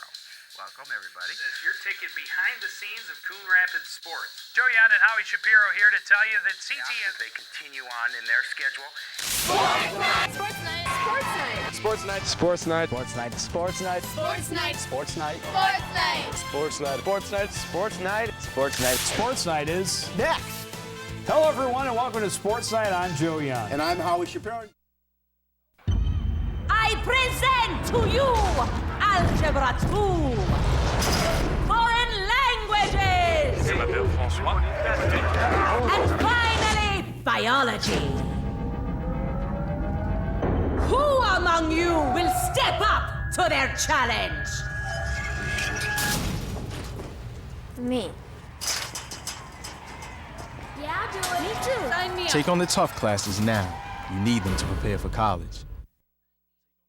Hi, how are you doing today? What looks good? Our special today is shrimp scampi. It's been sitting around for about a week. Excuse me. What time are you guys leaving?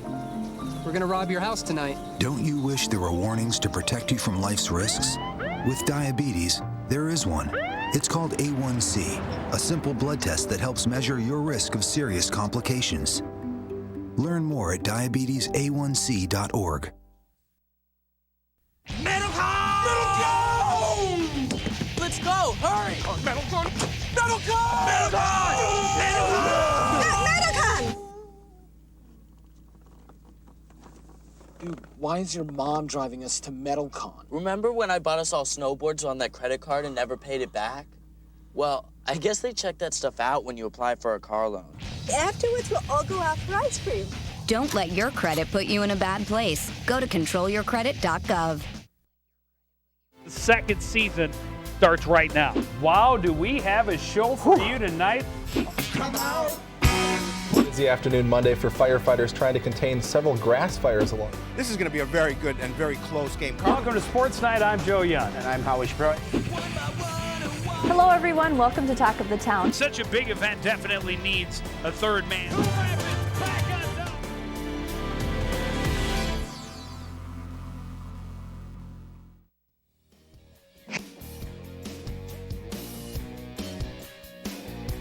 Plenty of smiling faces on the home sideline. The Coon Rapids homecoming crowd watching their Cardinals in complete control over Elk River, 20-6, 20 unanswered points. A lot of rushing yards, especially for number 25, Antonio Ford. Joe, adjustments made on both sides of the ball for both teams as we start the second half. Josh Robb blasts this one. Berg can't reel it in. It's in the end zone for a touchback. Well, he's fortunate that ball didn't go off him and go out of bounds before it crossed the goal line. First and 10 from the 20-yard line. They'll put him deep in that to start their first drive of the second half. He's standing like a blue jacket right at the gate over there. And we'll see what adjustments Elk River was able to make on offense. If you heard Coach Mike Cross before they went to the locker room at the half, he said he thought that Coon Rapids might be a little soft in the middle of their defense. We'll see if they try to test that a little more here in the second half. Well, we saw Sierra do a good job of running through that middle of the defense. We talked about that earlier in that first half.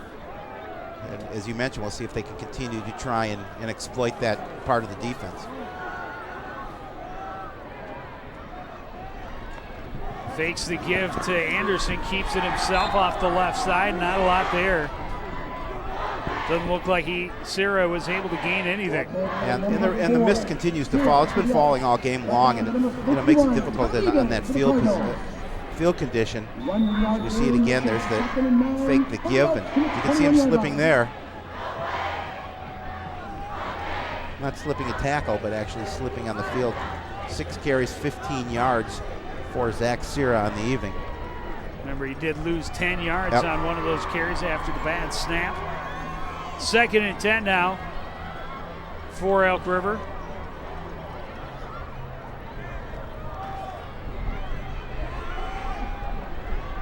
Not sure they faked the give to Bird. Number 7, Olsen. It was Olsen on the carry. Hard to see through our window here. Number 12, Shaquille Fias. And number 49, Travis Duno for the Cardinals. 1 yard gain makes it a 3rd and 8 for the Elks. But it'll make it 3rd and 8. Cardinal fans, make some noise. It's 3rd down. And the Elks have not been very effective on 3rd down so far. 3 receivers wide to the right. There you see Olsen's numbers, 4 of 11.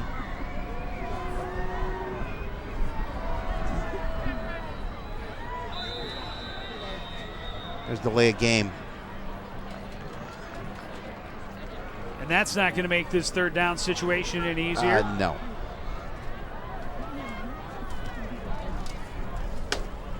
Back him up to 3rd and 13 from their own 17-yard line.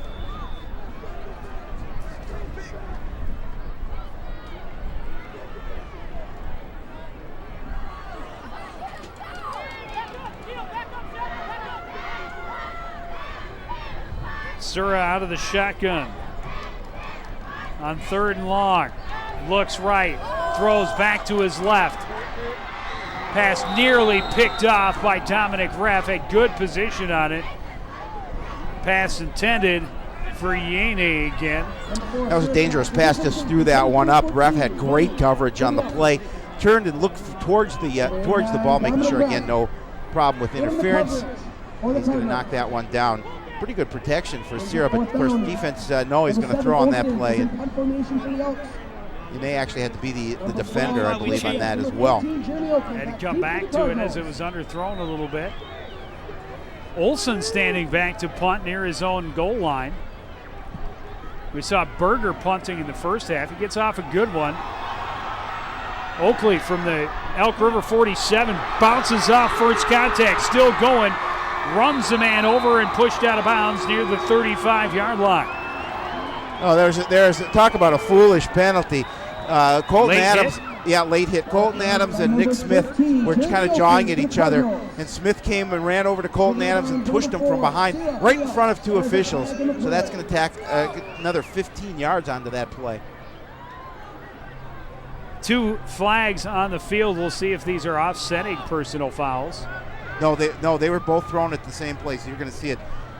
I don't know if we'll see it in this particular part of the field.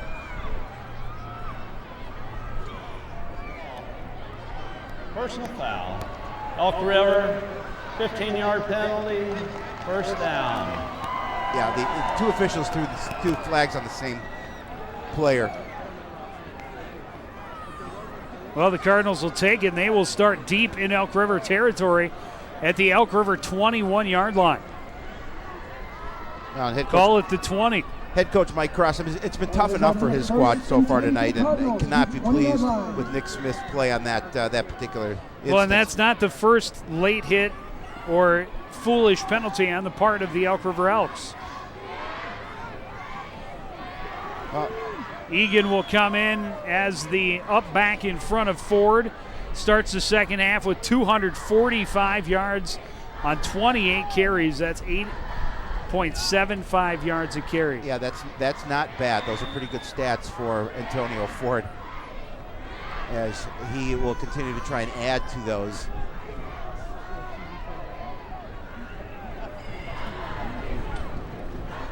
Handoff right side, big hole, Ford breaks away, touchdown! Coon Rapids, number 4 of the night for Antonio Ford. Well, if the Elks were going to make some adjustments, they certainly didn't do so at halftime, because Coon Rapids came right back out, did what they were doing in that first half, opened up a huge hole for Antonio Ford. He does the rest. He races the defenders to the end zone, and the Cardinals look to go up with an extra point away by 21 points. You're going to see it again. Look at the blocking up front. Look at the size of the hole. Tom Egan pushes to the outside. And now I'm wondering, what is the single game rushing record in Coon Rapids? If I had my program with me, it's at the office. I would guarantee it's in serious danger so far. Oh, absolutely. They're going to miss that extra point. Oh, no, they didn't make it. His kick is good. With 10:02 remaining in the third quarter to score.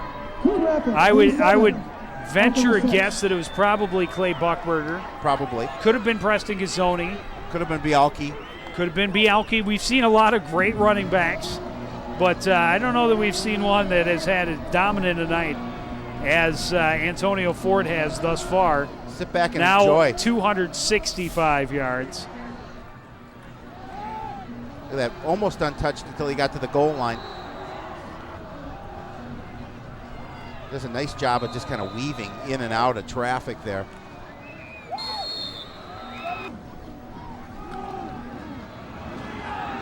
Well, and I can't say enough about how much more effective he has been running out of the I formation. They did a bit of it in the second half last week against Andover and started to move the ball a little more effectively. And this week, it's been mostly out of that I formation. They put Tom Egan back there, and boy, is he fast, and you give him an extra guy in front of him to block and help open that hole, and he can be very dangerous. Berg on the return from the 10-yard line. Ball came loose, Elk River on top of it. He was out to the 25. Elk River going to recover at about the 21.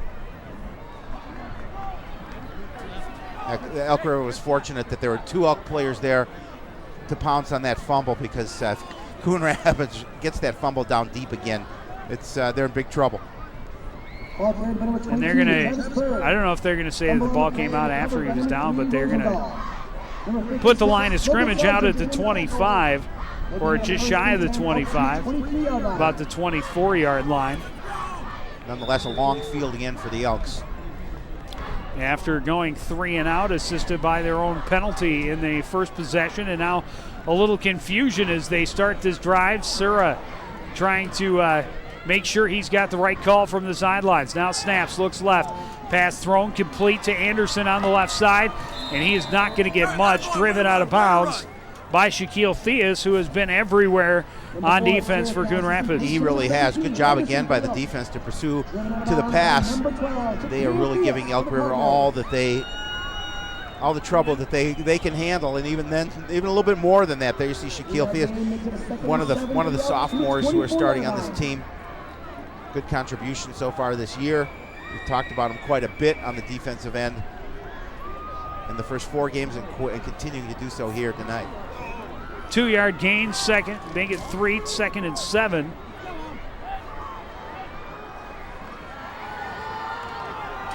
Olsen running this one around the right side. Flag comes in. That's a hold.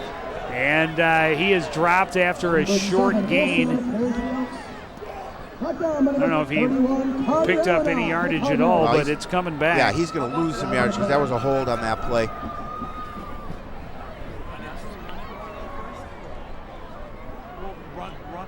Set it up. Oh, the wheels are coming off here in the second half, continue to come off for the Elks. They're moving backwards. It's second and Good job again pursuing to the ball carrier by the defense for Coon Rapids. Talking the penalty over, deciding what they want to do.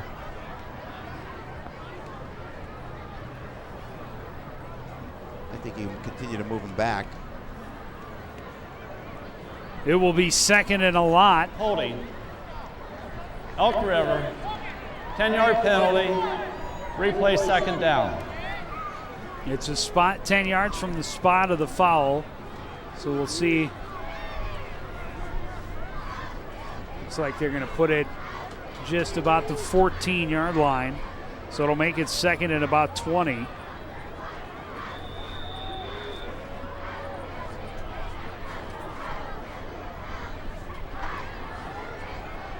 Sura out of the shotgun with Olsen back there. Looks left. Cox fires. Incomplete. Picked off. Dominic Reff, he's been in front of a couple this time. He picks it off and he returns it back to about the 15-yard line. And it's definitely getting chippy. It's definitely getting chippy. And the Elks have to be careful.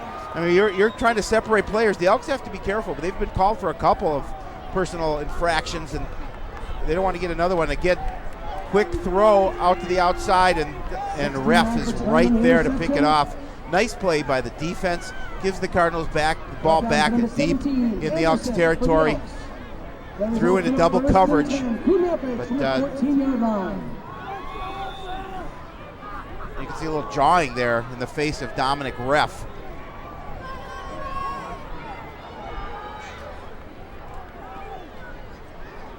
Ford, the deep back again. He gets the carry right side.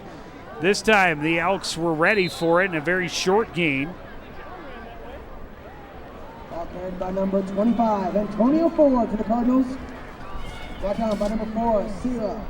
And number 24, Dean. For the Elks. 1-yard gain makes it a 2nd and 9 for the Cardinals from the 13-yard line.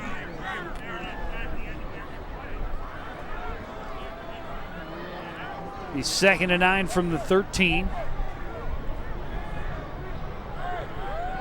Eitenauer, the receiver, spread out wide to the right. Play action, rolling out to his left, is flipping, throws. Incomplete, in and out of the hands of Eitenauer in the end zone. Had his man beat. Yeah, he did. That was a nice throw. Just beat the defender on the play. Eitenauer just couldn't hold on. That ball may be a little slippery, but that's a ball you got to grab. That's a ball that should have been a touchdown, but see if they get an opportunity to repeat that. Nice throw by Flippin. I mean, it's right there. From Detroit, Chicago White Sox 8, Detroit 0. Bottom of the 7th at the Metrodome, Minnesota. So now 3rd and 9.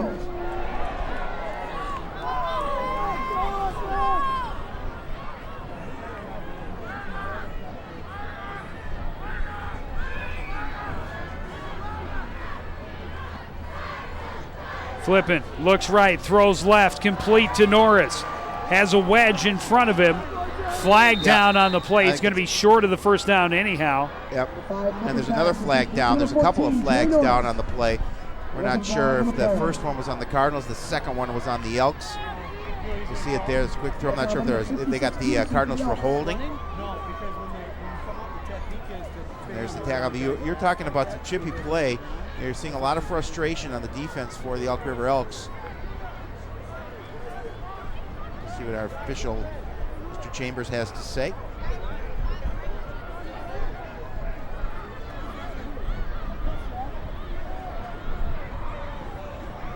Personal foul on Coon Rapids. And an eligible receiver downfield. That penalty is going to be declined. They'll take the personal foul. Replay, third down. A couple of fouls on Coon Rapids, and that's going to march him back and put a third and very long situation. Should be, what, 3rd and 24, yeah, I would imagine? About that. Back him up to the 28. If my math is correct. Your Minneapolis math, nonetheless. That's the one. 19, Anoka 7, Andover 7, Champlain Park 6. Ooh, Andover up 7-6 over Champlain Park. That one sounds like a good one. Good battle. That's Andover's. I mean, that's Champlin's homecoming. Andover trying to remain the lone undefeated team in the Northwest Suburban, and what I don't understand, they've got a more difficult part of their schedule coming up second half. Yeah, if they can get this win over Champlain. Now, what I don't understand is Andover's here. Well, they're only marking it back at the 20, so the personal foul must have been after the play. So back to the 20, and the first down is at the 4, so 3rd and 16. Let's go with that. How about? It's what it says. It's what it says on the. It's what it says on the scoreboard, anyhow.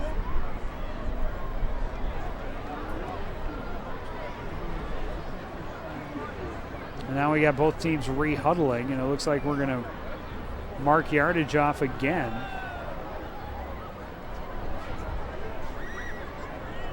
Even the referee's a little bit confused as to where the ball should be placed. But I think the Elk said, hey, they got to be further back than that. Yeah, because you tack on 15 yards. Maybe they only marched off 10. Yeah, because now they mark them back near the 25. Yep. So 3rd and about 21.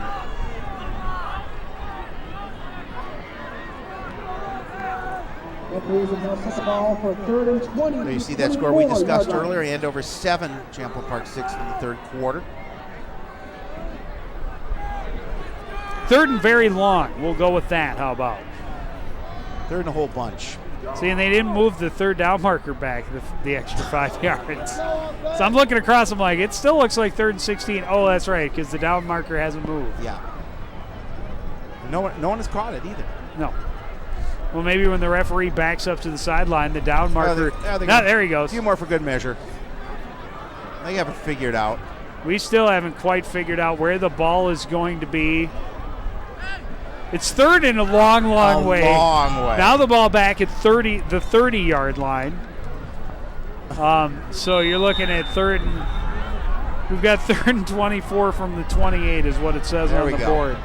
It's 3rd and a mile. See what the Cardinals have. Flipping, straight drop, looking, throwing over the middle for Oakley. Pass is incomplete, well behind him. Good effort by Anderson. That is Lubinsky, rather, going for the ball. But that one was nowhere near, really. Big hit on Flippin', too, at the end of that play. Watch it here. That was Sierra on the play. Zach Sierra, who is playing both ways this evening, helping Brandon Flippin' up off the turf. Good sportsmanship. We'd like to see that. And what do you do in this situation? Obviously out of field goal range. Not quite a punting situation. You call a timeout. That's what you do. on 4th and 24 from 28. Well, they want to talk about it a little bit. Maybe Not a lot of. Maybe he's paging through the playbook, saying, "What do we have for 4th and 24?" I know we've got something in here for 4th and 24. There you see the numbers on flipping 5 for 12, which 40 page yards. did we put this on? Wait, it seems to be missing. It's deep, deep in the playbook. It's very much at the end. Not one you're going to use very often. No. Not a situation that you're going to think about going for very often on 4th and 24. Well, no, you're too close into punt, obviously, as you mentioned. And we'll see what they have in store. The old Hail Mary, student body left. Yeah. Well, this student body is right. Steve Erickson and Karen Savanich always have the latest and greatest news from Coon Rapids and the surrounding area. Stephanie Ring sitting in for Karen Savanich this week on the anchor desk, I am being told. New episode of CTN News every Friday, premiering at 5 o'clock.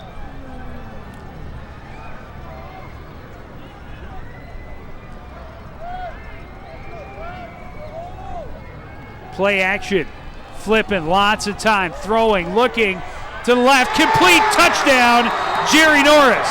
Well, when things work, they took that timeout. They paged to the back of the playbook. They said, let's hit Norris in the corner of the end zone. Flippin doing a good job of heaving it downfield. Well, and it looks like it was going to the wrong side, not the side that Norris expected, but Norris able to make the adjustment and come back around behind the defender to make the catch. Just a nice job and a nice catch by making the adjustment, as you mentioned. A good fake inside to Antonio Ford, forcing that defense. You have to be concerned because he's been running the ball up and down the field all game long. But Cardinals pull a little trick out of their bag of tricks, and a flip into Norris gets another 6. High snap, but Flippin able to get it down. Rob puts it through. And it's 34-6, Coon Rapids. As you mentioned, it started out as a happy homecoming. In the first play, it didn't start out so happy for Coon Rapids, but it's been all Coon Rapids. 34 unanswered points.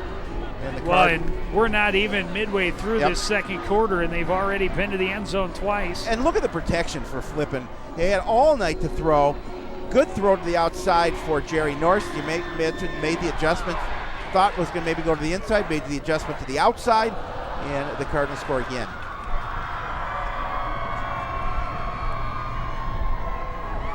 Some happy homecoming fans here tonight. 34-6, it's been all Cardinals on this evening. Well, the Cardinals in this second half, or in this third quarter, I should say, not even 5 minutes, just 4 minutes and 15 seconds into this third quarter. They forced the Elks to go 3 and out, then a great punt return by Oakley and a flag and a silly penalty by the Elks. The Cardinals started at the 20, one play later, they were in the end zone. And the Elks came out. And on their second play from scrimmage, after a flag put them in a deep hole at second and very long, an interception, and they started from the Elks 14. This one, Berg drops it at the 5, able to pick it back up, but a lot of red jerseys in front of him, running east to west, and that's going to get him in trouble. He's not going to get very far past the 10-yard line, and the Elks are going to start with a very long field again. I'm mistaken. It looked like he put the ball on the turf, but, not that the Elks by any stretch of the imagination are a prolific offense, but the defense has to be pretty happy the fact they've only given up 6 points, and the defense really hasn't given up any points. It came off the interception. The defense really. So they actually pitching a shutout. 1 or 2 first downs. Yep. So you have to be pretty happy with the fact that that you haven't given up many points. Okay, ISO counter power. We want to run 39 lead toss one time. 39 toss lead one time. Yeah, I think they've given up 3 first downs, and one of them was on a broken play that just happened to bounce the Elks' way. Sura on the run this time. He's going to have a first down, getting to the outside, dragged down as he crosses the 30-yard line. Good pursuit by Jeremy Oakley, but a great run by Sura. Now, if you see, it's going to be he did a good job, a nice fake, but a missed tackle by the Cardinal defender allowed him to gain that additional yardage.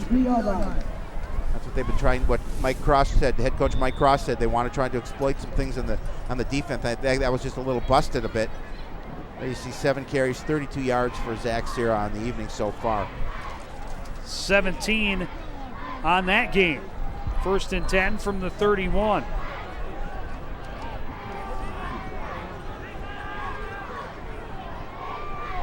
Out of the shotgun, Anderson in motion. He gets the carry running around the left side.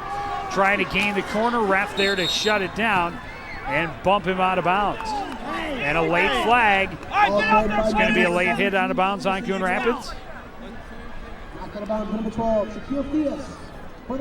You have an aggressive defense. Your defense is playing aggressively all evening long. We're going to see another look at that. Oh, I don't know. I don't know. Personal foul. 15-yard penalty. First down.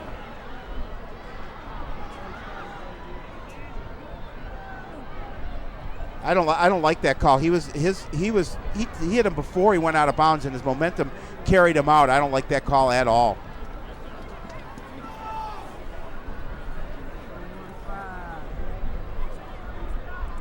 Well, it's going to give him another first down into Coon Rapids territory at the 45-yard line. Only the second time tonight the Elks have been on the Cardinals' side of midfield. And we talked about Elk River taking some silly penalties. There's a silly one for the Cardinals, and they follow it up by dropping Sura for a big loss. Let's take a look, because I wasn't sure where that penalty was. Look at the number 12. Look at Shaquille Theus coming out, and they called it on 44. And he actually was punched by the Elk River. Bad call. Bad call and officials. I think he was trying to hold him up. And Yeah, bad call. Not run into him, but I don't know where they saw that on Coon Rapids. I mean, unless they. And the official's looking right at him. How do you not call it if you're going to call a penalty that way? How do you not call when he punched another him? penalty on the Cardinals after they held Sura for a loss of 4.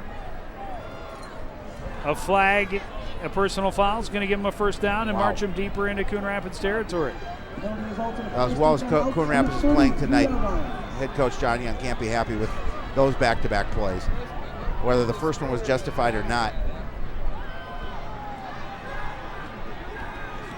Olsen running off the right side, and he's going to be close to another first down. Carried by number 7, Olsen for the Elks.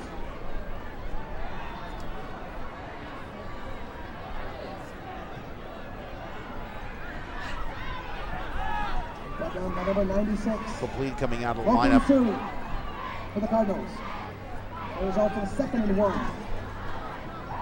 As is Amos Duckworth for Coon Rapids. A couple of changes on the defense. And shuffling some players in and out. 2nd and 1 from the Coon Rapids 23-yard line. Olsen gets the carry out the left side, breaks away, and he's got the end zone touchdown. Well, that's one thing Elk River wanted to do. They talked about the softness in the middle, and they took advantage of it. Helped by back-to-back personal fouls, of course.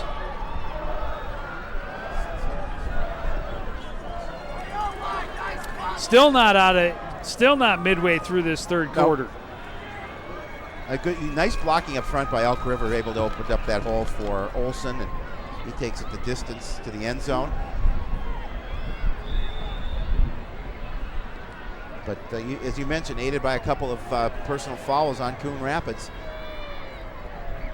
6 carries, 43 yards in the score for Olsen so far tonight.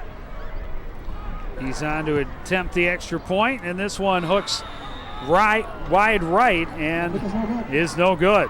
Now both extra point attempts missed by Elk River tonight. Well, one block. One block. Well, still missed.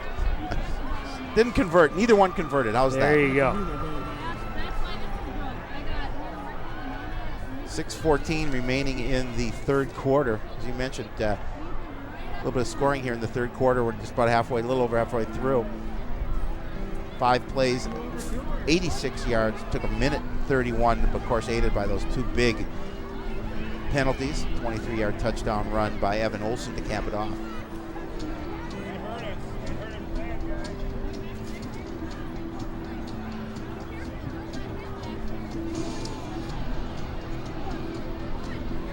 Coon Rapids, for the most part, have been able to do what they want to on offense. Looking to see what this drive brings after the kickoff.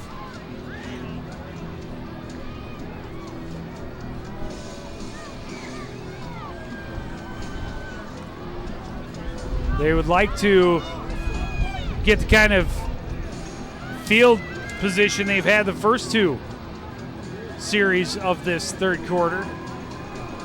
Yes, they would. Number 7, Olsen. In the kickoff. Back deep for the Cardinals. Number 27, Derek Levine. Number 25, Antonio Ford. Interesting formation for the Elks kick team. We saw them do this on the opening kick of the game with Olsen running through a tunnel. I suppose that makes it a little hard to see if the onside is coming. The Cardinals have 9 guys up within 15 yards of the ball to watch for it. Here it is, a short kick. It's going to bounce a couple of times. Cardinals able to fall on top of it. Theus covers it up at about the 23. Number 7, Olsen's kick is recovered. Goes down by number 12, Shaquille Theus for the Cardinals. And the Cardinals take Called his name quite a bit 23-yard line. this evening. He's had a nice evening, nice ball game. Yeah, he's been active all over the field on defense and, of course, on special teams. Shaquille Theus, just a sophomore, as we talked about. Nice-looking ball player. Flippin hustles in with the first play. They'll go back to the single setback forward. Farley in the slot, moving left to right. Handoff goes to Ford, looking for room on the right side, bouncing, looking for the outside. Has the corner, bounces, and has a first down out to the 35-yard line. Okay, he's so elusive, and he's got that speed once he gains the edge. And if he's able to, we talked about his average, pretty close to 9 yards at the half. Able to break off 9-10 yards every time he touches the ball. He'll take that every time. 12 yards on this carry.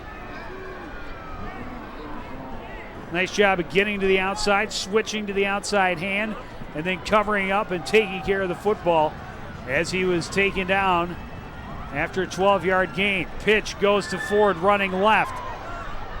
Able to get past the first hit, and he's got a first down across, or he's got it out across the 40, but a flag comes in. 25 and 24 in the carry. Looked like may have somebody grabbed a mask.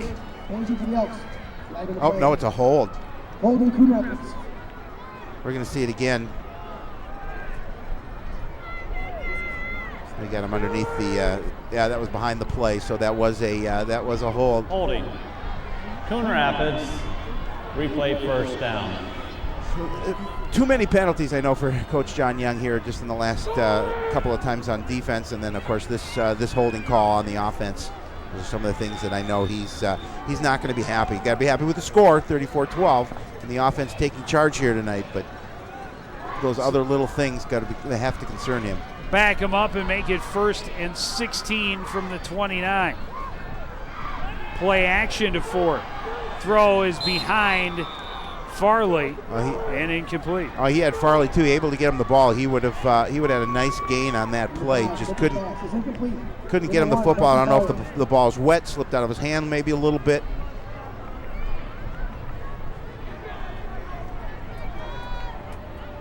The result of 2nd and 16 for the Cardinals from the 29-yard line.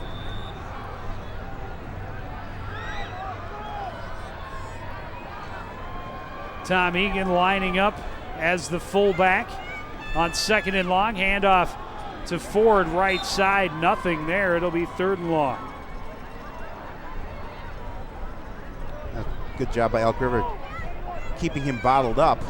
As you mentioned, now 3rd and very long. 25, Antonio Ford We're going to see for the Cardinals. Receiver package coming to the ball game. Brought down by number 56, Peterson for the Elks. No gain to play, makes it a 3rd and 16 for the Cardinals from the 29-yard line. Reed Peterson for Elk River in on that last stop. Play action again. Flippin has time. High pass to the middle of the field. Picked off by Brighton St. Germain. Well, is that as good as a punt? A little bit of air underneath that football is flipping, trying to go long. Had 3 defenders back there. Not much of a chance for, I believe that was Norris trying to make that catch. He just kind of heaved that ball. No, that was Eitenauer, sorry. 35-yard line. So the Elks will take over 1st and 10 from their own 35-yard line. 4:33 to play, third quarter. A rare stop on defense of a Coon Rapids offense that had been marching just up and down the field. Sura on the keeper right side avoids the hit by Theus. Dragged down by Oakley, but he's got a first down out near midfield. Number 4, Sura on the carry for the Elks. Brought down by number 13, Jeremy Oakley for the Cardinals. The results in a 1st and 10 for the Elks. Now they're going to try and take a page out of the Cardinals playbook and continue to try and pound that football. Worked for them on the last drive. Of course, a couple penalties aided them as well, but whatever it is, you got to get in the end zone, and they did so on their last opportunity. Handoff goes to Olsen, looking for room in the middle, able to avoid the first tackle, dives forward into the Coon Rapids zone, down to about the 46. Good spot, gain of 5. He's running with some power as well. Number 24, Colton Adams for the Cardinals. 5-yard gain makes it a 2nd and 5 for the Elks from the 46-yard line. The offense talking about things for what they want to accomplish on their next opportunity. Elks keeping things moving. Will forego the huddle on the field. Sura looks over, checks the play. That's movement. And flags blow this play dead. The handoff was going to Berg, running left. That'll give them take away the 5 yards they gained on the previous play.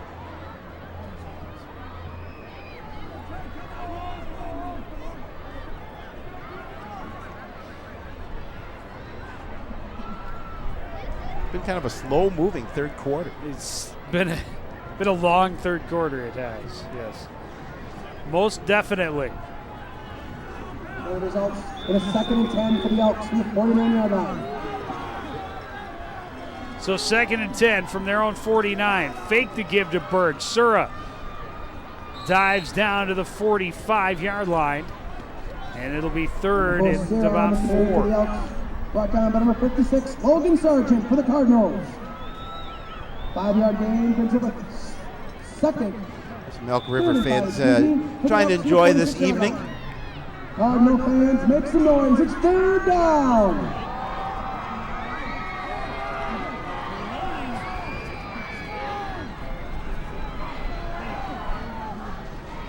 Sura on the keeper again.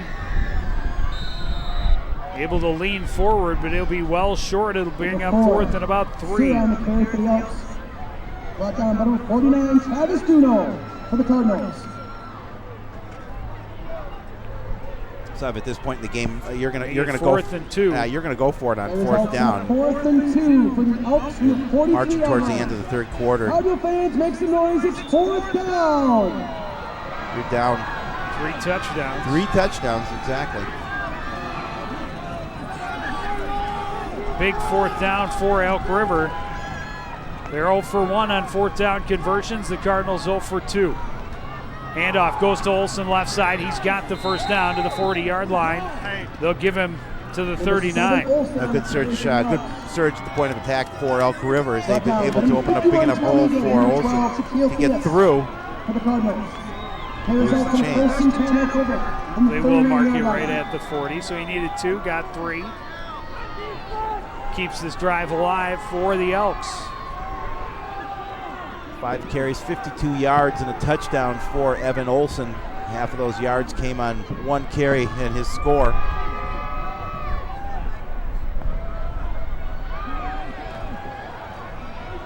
Throwing complete to Yene. He's got another first down to the 23-yard line. A nice job on the slant by Yene. He's able to get in front of the defender. A nice throw from Sura right on the numbers. Dominic Rapp. Quick throw. Yene. 1st and 10 Elk River from the 23-yard line. Tackled by Ref. 17-yard gain, by far the longest pass completion of the evening for Elk River. Their longest pass completion before that was only 3 yards. Sura had a little trouble controlling the snap, but able to find a little room off the left side, a gain of about 2. So Elk River doing a good job of keeping the Coon Rapids defense on the field. They're eating up clock and yardage. Well, the Cardinals aren't going to complain about them eating up too much clock.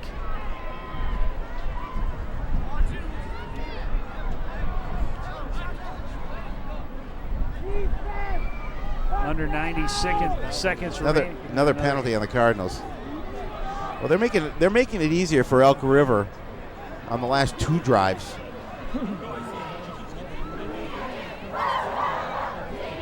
Official coming over to the sideline to talk to head coach John Young about what the infraction was. It's going to give him another first down. Well, and apparently this is so much talking has made our official horses stop giving us calls. 1st and 10 from the 11.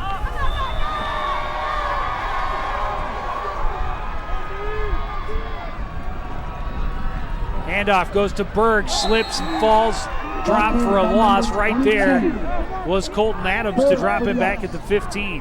Blood line number 24, Colton Adams for the Cardinals.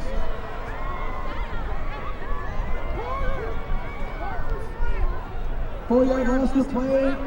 Makes it a 2nd and 14 from the 15-yard line. Under a minute now. Loss of in 4. the 3rd.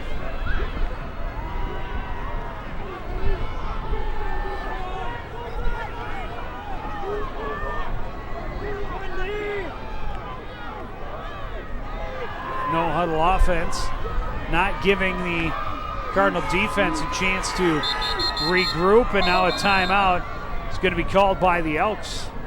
Coach Cross didn't like what he saw. Yeah, decided he's got an opportunity to score down here. He's knocking at the door, going to make sure that his offense is on the same page. 32 seconds remaining in the 3rd quarter. Cardinals are up big, but Elk River looking to try and reduce that margin.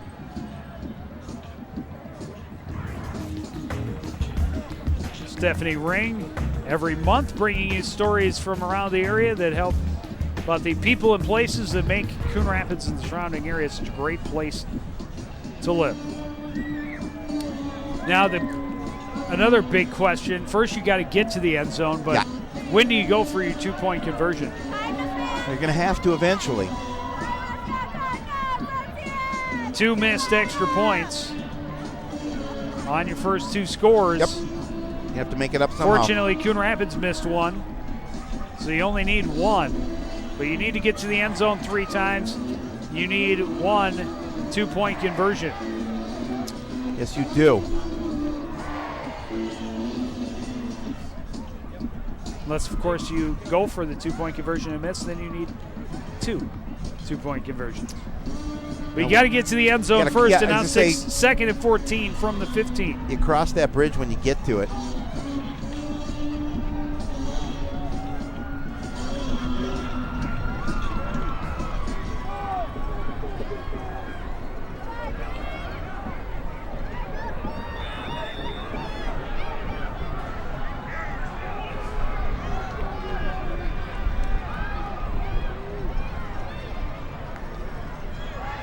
Fake to give to Berg. Throws wide open was Anderson over the middle, but he couldn't hold on. Incomplete. Yeah, and you saw the frustration. A good play call by head coach Mike Kress. Saw that middle being open. Able to get that. Oh, he was wide open. Yeah, able to get that receiver, and Anderson right there. There's the fake and a quick throw right off the hands of Anderson, and that should have been caught for a touchdown. He knew it.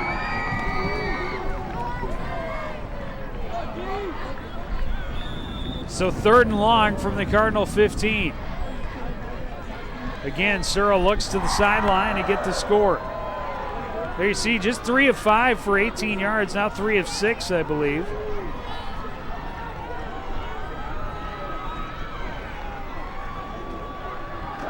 Looking right, Cox throws, pass is complete to Anderson, but he's dropped at about the 8-yard line. And it'll bring up 4th down. Let's see if they're going to try and get the line of scrimmage, I think, quickly, maybe run a play off, or they're going to let that clock run down. looked like they were going to try and get to the line quickly, but we're under 10 seconds remaining. I think they're going to let it run out and start fresh in this fourth quarter. It'll be 4th and 7 from the 8. When we start the fourth quarter, the Coon Rapids Cardinals lead the Elk River Elks 34-12. You're watching live high school football on CTN.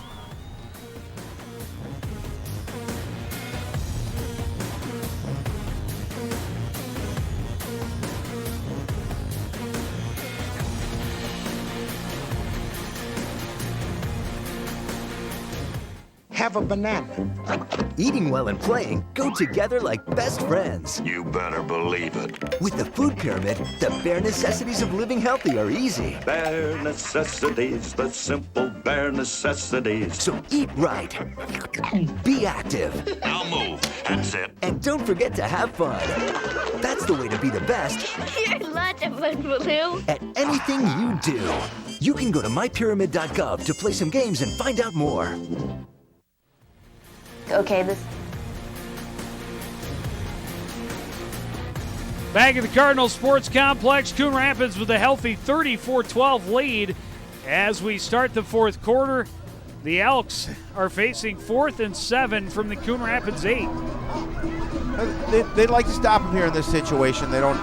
Granted, they've got a healthy lead, but they don't want to see the Elks put any more points on the scoreboard.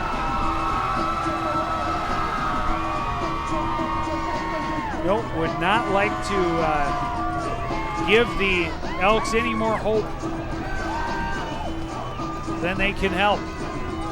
And a stop here, the Cardinals able to continue to run the ball effectively and eat up a lot of clock. Could essentially gain, put this one out of reach. Big 4th down play right here. Play action goes to Bird.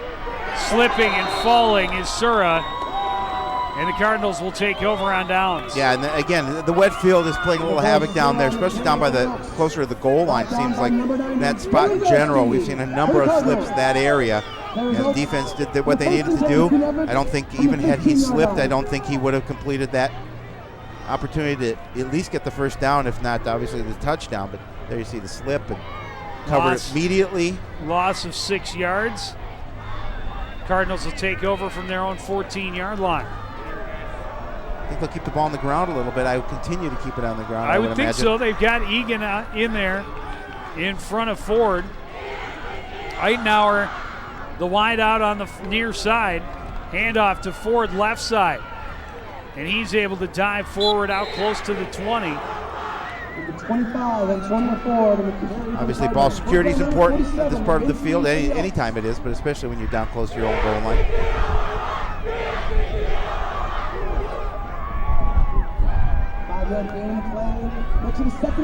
Be 2nd and 5.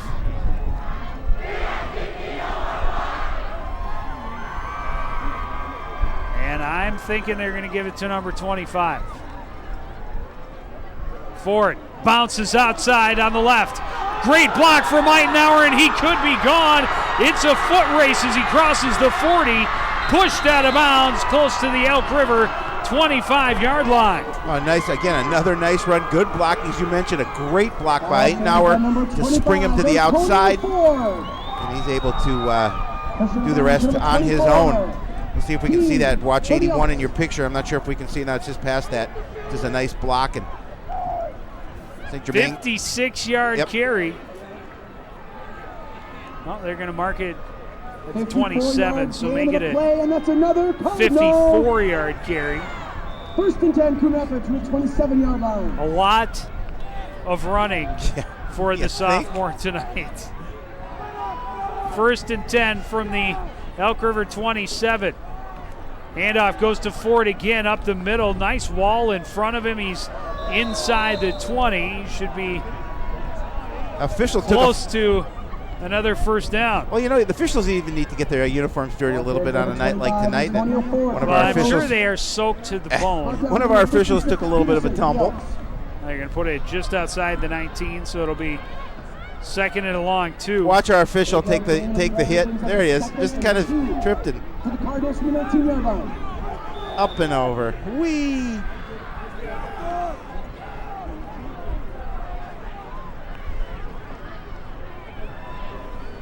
Another handoff to Ford. Straight up the middle. He should have the first down to the 15-yard line. Yeah, I believe that he does.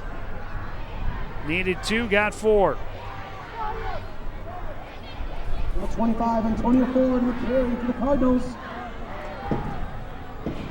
Approaching 350 yards carrying. I think tonight. that almost doubles what he had coming into this game. I think he had 380 coming into this game. And you see the carries, 36 carries, 349 yards, 4 scores. Handoff Ford, running around the right corner.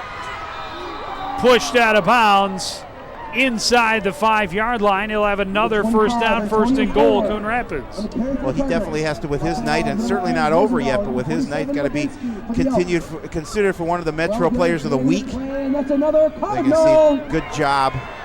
First and goal, Coon Rapids. Mark it at the 3, so another 12 yards. Over 360 yards now.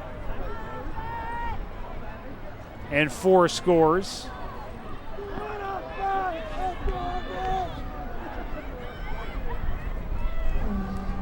Handoff Ford left side, hit immediately and may lose a yard.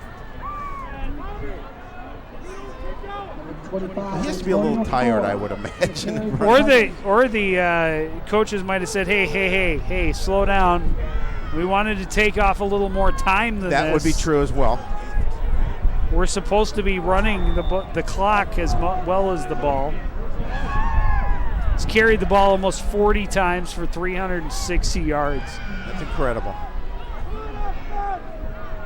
Second and goal from the 4. Handoff. Ford breaks a tackle. Touchdown. He did it on his own.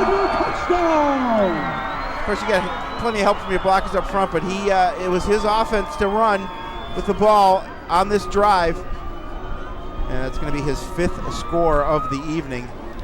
Second week in a row that the Elk defense has given up more than 300 yards and 5 touchdowns to a single running back. 39 carries, 365 yards, 5 scores, and a lot of congratulations. They just barely made that one.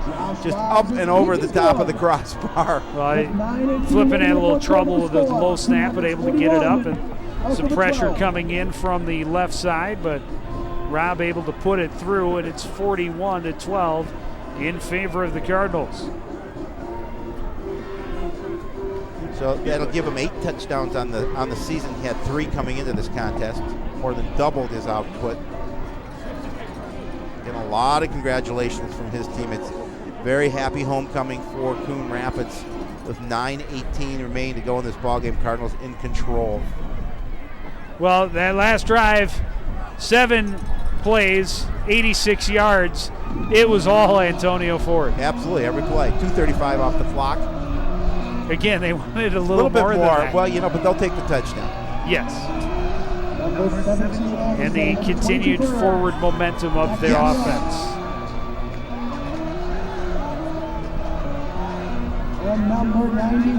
Joe, this is really what the Cardinals needed.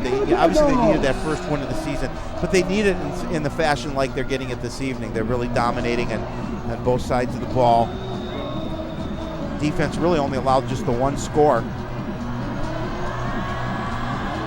And that, again, can be blamed to a certain extent on their own foolish penalties. Here's Olsen breaking loose, or it's Anderson rather, breaking loose on the return, breaks a tackle, still going down inside the Coon Rapids 10-yard line. Nice return after a short kick. He grabbed it kind of late and then just took off. There's a flag on the play. I think it's going against Elk River. Number 46, Ross Otto for the Cardinals. Flag out near the Coon Rapids 40-yard line. They're bringing it back. Saying bring it back. That hurts. All for naught. That's a block in the back during the return on Elk River. 10-yard penalty. First down. Block in the back on Elk River. 10 yards from the spot of the foul. Yeah, so instead of being at the Coon Rapids 8-yard line, they're going to be at the Coon Rapids 48-yard line. So essentially a 40-yard penalty, negating half of a great return by Kurt Anderson. 9:06 to play. Elks trailing by 29. Handoff goes to Berg, looking to get around the left corner. Stood up by Theus and dropped for a loss. Copleen in on the tackle as well. That's what this defense has been doing all evening long, is they've been pursuing to, whether it's a short pass to the outside or if it's a ball carrier, just doing a great job of pursuing to the ball. See the coaching staff very happy with that play. Another loss for the Elks.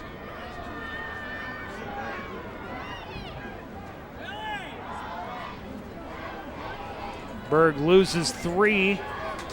And it's 2nd and 13. And the new quarterback in for Elk River, Willie McCarty, the third man to take snaps tonight. Fakes to give to Berg, gives to Olson, and he's going to be dropped for another loss back to the 46-yard line. They'll give him forward progress to the 47. But another 2 yards will make it 3rd and 15. Well, continuing to go backwards after that penalty on that, as you mentioned, on that nice punt return by Anderson. Elk River just going the wrong way. Under 8 minutes remaining.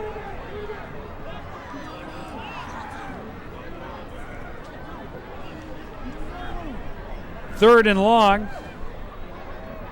McCarty looks to the sidelines to get the plays now from head coach Mike Cross. Handoff to Olson.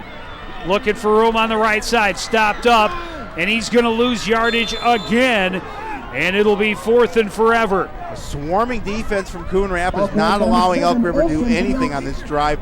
Continuing to push them back. And the Elks will have to punt the football.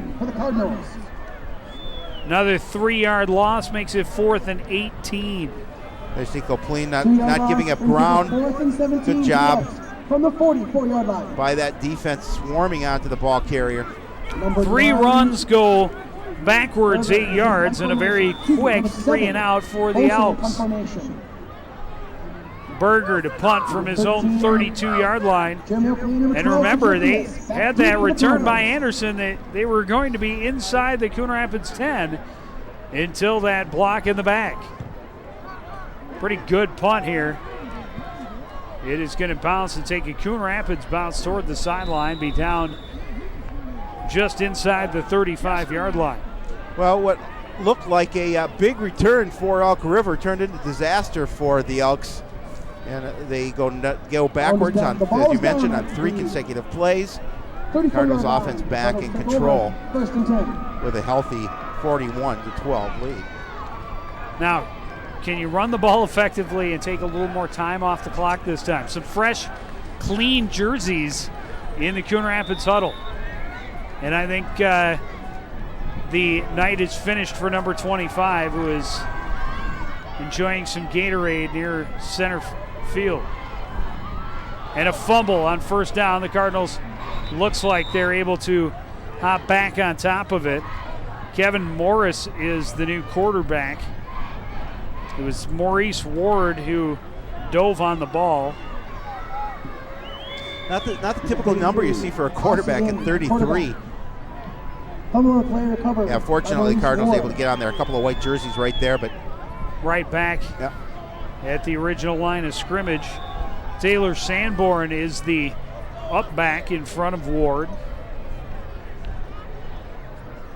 Morris under center. Handoff to Ward. Big hole right side. And this one's coming back. He's out to the 50 as a first down, but a hold. Couple of flags, a lot of laundry on the field. Yeah, it's a hold against the Cardinals, and that's too bad. That takes away a nice run. Flag in the play.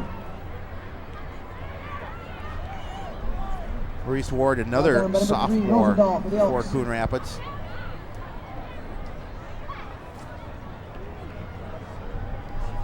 Holding. Coon Rapids, 10-yard penalty, repeat, second down. So now it'll be 2nd and 20 from the 24. The spot of the foul right at the line of scrimmage.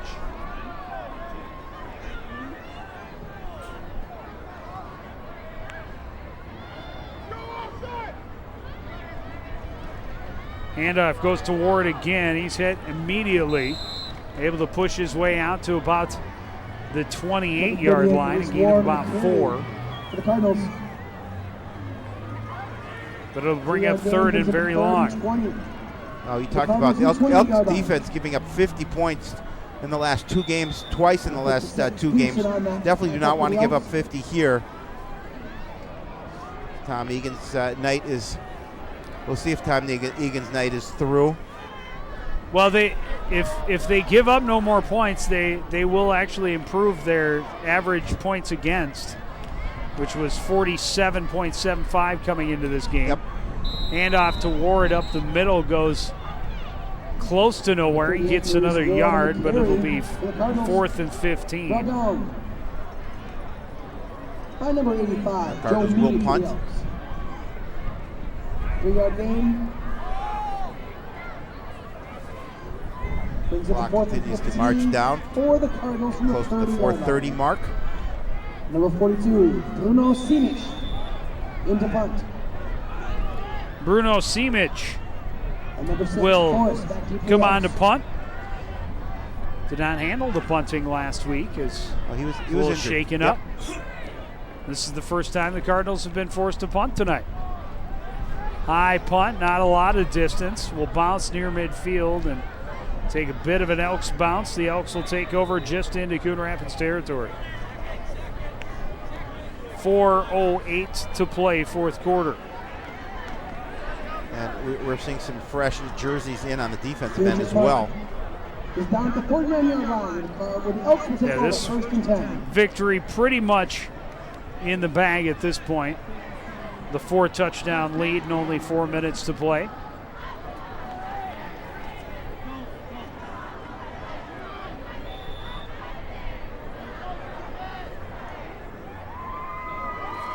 McCarty in for his 2nd drive. Handoff. Goes up the middle to Dan Webster, and he goes nowhere. Good job by the second-team defense just clogging that middle. Ball carried by number 25, Webster for the Elks. Brought down by number 66, Earl Burdick for the Cardinals. Earl Burdick on the tackle for Coon Rapids. Earl the Pearl. Burtek. I saw a t-shirt before the game. There's only one Earl the Pearl that I know.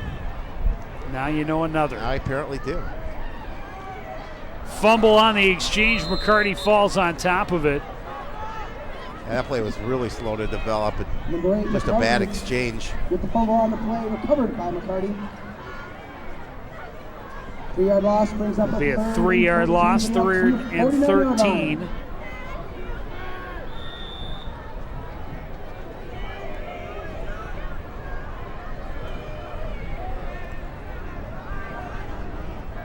Four receivers in for McCarty on 3rd and long.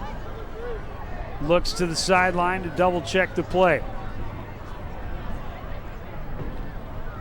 Cardinals showing blitz. Handoff goes up the middle, and a good run by Webster, but he's going to come up short of the first down. Solid hit by Ethan Barquest. As you mentioned, a nice run and able to pick up some good positive yardage, but obviously at this point in the game, there's no real use in punting, I would imagine. It's a good job blocking up front for Elk River. Gain of 9. Will bring up 4th and 4. Ethan Barquest on the tackle for Coon Rapids. And a bad snap, scooped up by McCarty. He's looking to run left side. Popped loose again, picked up by the Elks. Still fighting for yardage is Zach Den, and finally blown dead. 2 fumbles on the play, but the Elks retain possession. 23, Wyatt on the carry. Retain possession and lose some yards. And then turn it over on downs. The Cardinals will take over at their own 46. Good job. A loss of 4 on the play. Good job by Rosado to knock the ball out originally. From the 46-yard line. And good awareness by both McCarty and then Dan to pick it up and try to do something with the loose ball. But the Cardinals take over.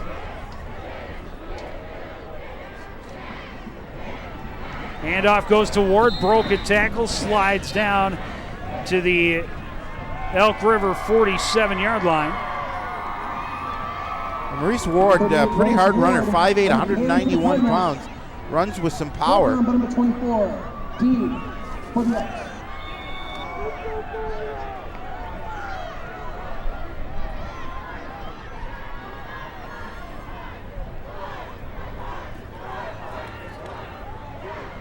Seven-yard gain, makes 2nd and 3. Ward again, left side this time, nothing there. May have picked up a yard. They'll bring up 3rd down. Yeah, well, depending on where they mark it, maybe a yard. Maybe. They are going to put it at the 46.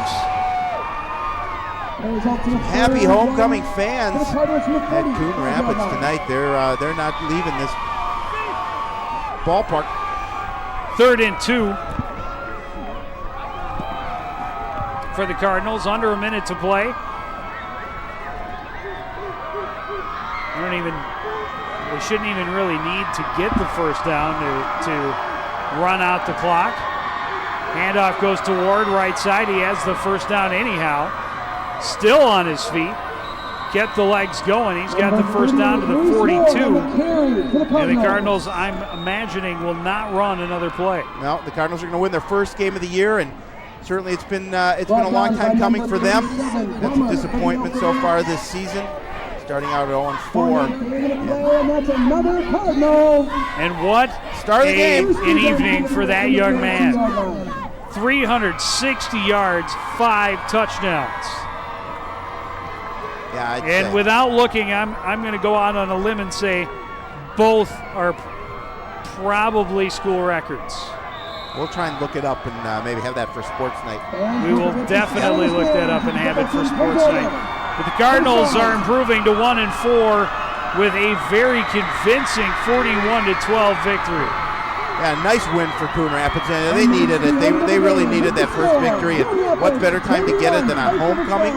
Everybody's happy. Everybody's going to have a good time afterwards and enjoy this victory and take some things that you accomplished and learn from those things as you continue on in the season. Yeah, and unfortunately the rain, the cold, the wind may have kept the crowd down a little bit here on homecoming night. Also the fact that they came in with the 0-4 record, right. I think that probably has a little effect too. But the fans that were here were treated to a very special night and a very impressive performance by Antonio Ford. Yeah, you have to be impressed with him. We talked about it, we've talked about the last couple of weeks how they really need to continue to get him involved in the offense. You talk about involved in the offense tonight. He was the offense. He was tonight. the offense this evening, and that's what they need. And they continue on in the schedule, and it's something to build for because you play your best football, and you got to continue on. Well, Lindsey Ward is standing by with the winning coach, John Young. Lindsey? Hey guys, thanks. Sorry for that little delay. He had to give a high five to congratulate. Coach, big win here tonight. Your thoughts on this game? Still sloppy. We had too much drama in the third quarter, but offensive line played really well. Defense only gave up 1 touchdown. We have not handled adversity or stressful situations all year, and for us to come back from giving up an interception in the second play of the game, and then we're not scoring on our first possession, our kids just kept plugging and playing. It was great. It was good to see. Now, you talked about going into this game wanting to see more excitement from your guys throughout the game. Did you see that tonight? Visibly, yes. Kids were excited the whole time. Sideline was good. It helps when you're winning a little bit. It was good. Our sideline was good. It was fun. It was a good night. Well, great homecoming win for everybody and all Cardinal fans, and good luck next week against Park Center. Guys, back up to you. All right, thank you, Lindsey. And that is kind of a benefit we talked about on Sports Night as the Cardinals start the second half of their schedule, decidedly easier competition. They play Elk River, who only had the one win over Park Center coming into tonight's game. Now they turn around and they play the Pirates, who are the other winless team in the conference, a team that lost to this Elk River team. They scored, I think, 38 points against them, but it was like a 42-38 game, something in that neighborhood. But the possibly two worst teams in the conference back-to-back weeks gives the Cardinals a chance to gain a little bit of momentum. Then an Osseo team that isn't as strong as they have been in recent years before finishing against a Centennial team that's a bit of a surprise now, ranked, I think, like 6th in the state. Yeah, you know, and I think Park Center's playing Centennial this evening, so I'm assuming that they're going to continue to remain without a win this season. So yeah, you're right. Going to Park Center next week, a little bit of a better opportunity for them to continue and get a second win in a row. And if they play tough against Osseo, you never know, possibly a 3 wins before they go in and play Centennial. They want to get on a roll before the section playoffs. They want to get some of the taste of what it's like to win this year. They made that first taste here this evening. Yeah, well, let's take a look at some of the highlights from the second half. It didn't take the Cardinals long to respond. They started their first possession of the third quarter from the 20-yard line. The first play goes to Antonio Ford, and he goes to the house. Then Dominic Reff, a big pick for the Cardinals, set him up in great position again inside the 20. Couple of plays later, the only passing touchdown of the game, flipping to Norris for the score. The Elks did finally find their way to the end zone on the offensive side of the ball, but the Cardinals well in control. Antonio Ford poked it in one last time, his 5th touchdown of the game. And the Cardinals in convincing fashion here tonight. Well, look at the stats, and obviously it's all favored in the Cardinals' direction. And all favored on the run. 470 yards of total offense, only 68 of those through the air. The one negative you look at, a couple of negatives actually, a couple of turnovers that I know Coach Young can't be pleased with, and also 7 penalties for 75 yards. That's the sloppiness he talked about. That's the sloppiness. So those are things you take in next week, and you try and you cut down those mistakes. But come away, Joe, with a nice victory, the first one of the year, and they certainly been looking for it for quite a few weeks. Yes, and the Cardinals will take the weekend to savor the taste of this victory and get back to work on Monday, looking to make it 2 in a row when they head to Park Center next week. And no surprise, we will be there, Mr. Shapiro. Yes, we will. Looking forward to it. Not sure if the game's going to start at 7 or if it's going to start at 5. Typically, Park Center, they've been starting the games at 5 o'clock. Well, but we've been told 7, so let's talk about what we have. That's what time we'll be there. Yeah. Before then, we got a live soccer doubleheader coming up on Tuesday as the Cardinals host the Andover Huskies. Again, we talked about it a little earlier. The girls soccer team tied for first place in the Northwest Suburban Conference. Just a couple of games remaining in the regular season, so trying to hang on to that. Then we'll have boys and girls. That starts at 5 o'clock. We will have the football game against Park Center next week. We will not have it for you live. It'll rebroadcast here on CTN starting at midnight. And then on the 14th, October 14th, of course, that's MEA week, so we move to Wednesday night, and we'll have the Cardinals contest against the Osseo Orioles live at 7 o'clock. But that's going to do it for this edition of CTN Sports. Again, the final score from the Cardinals Sports Complex, it's Coon Rapids 41, Elk River 12. We'd like to thank everybody out there for joining us and continuing to support everything we do here at CTN. For the entire crew, including Lindsay Hayes and Howie Shapiro, I'm Joe Yund saying goodnight.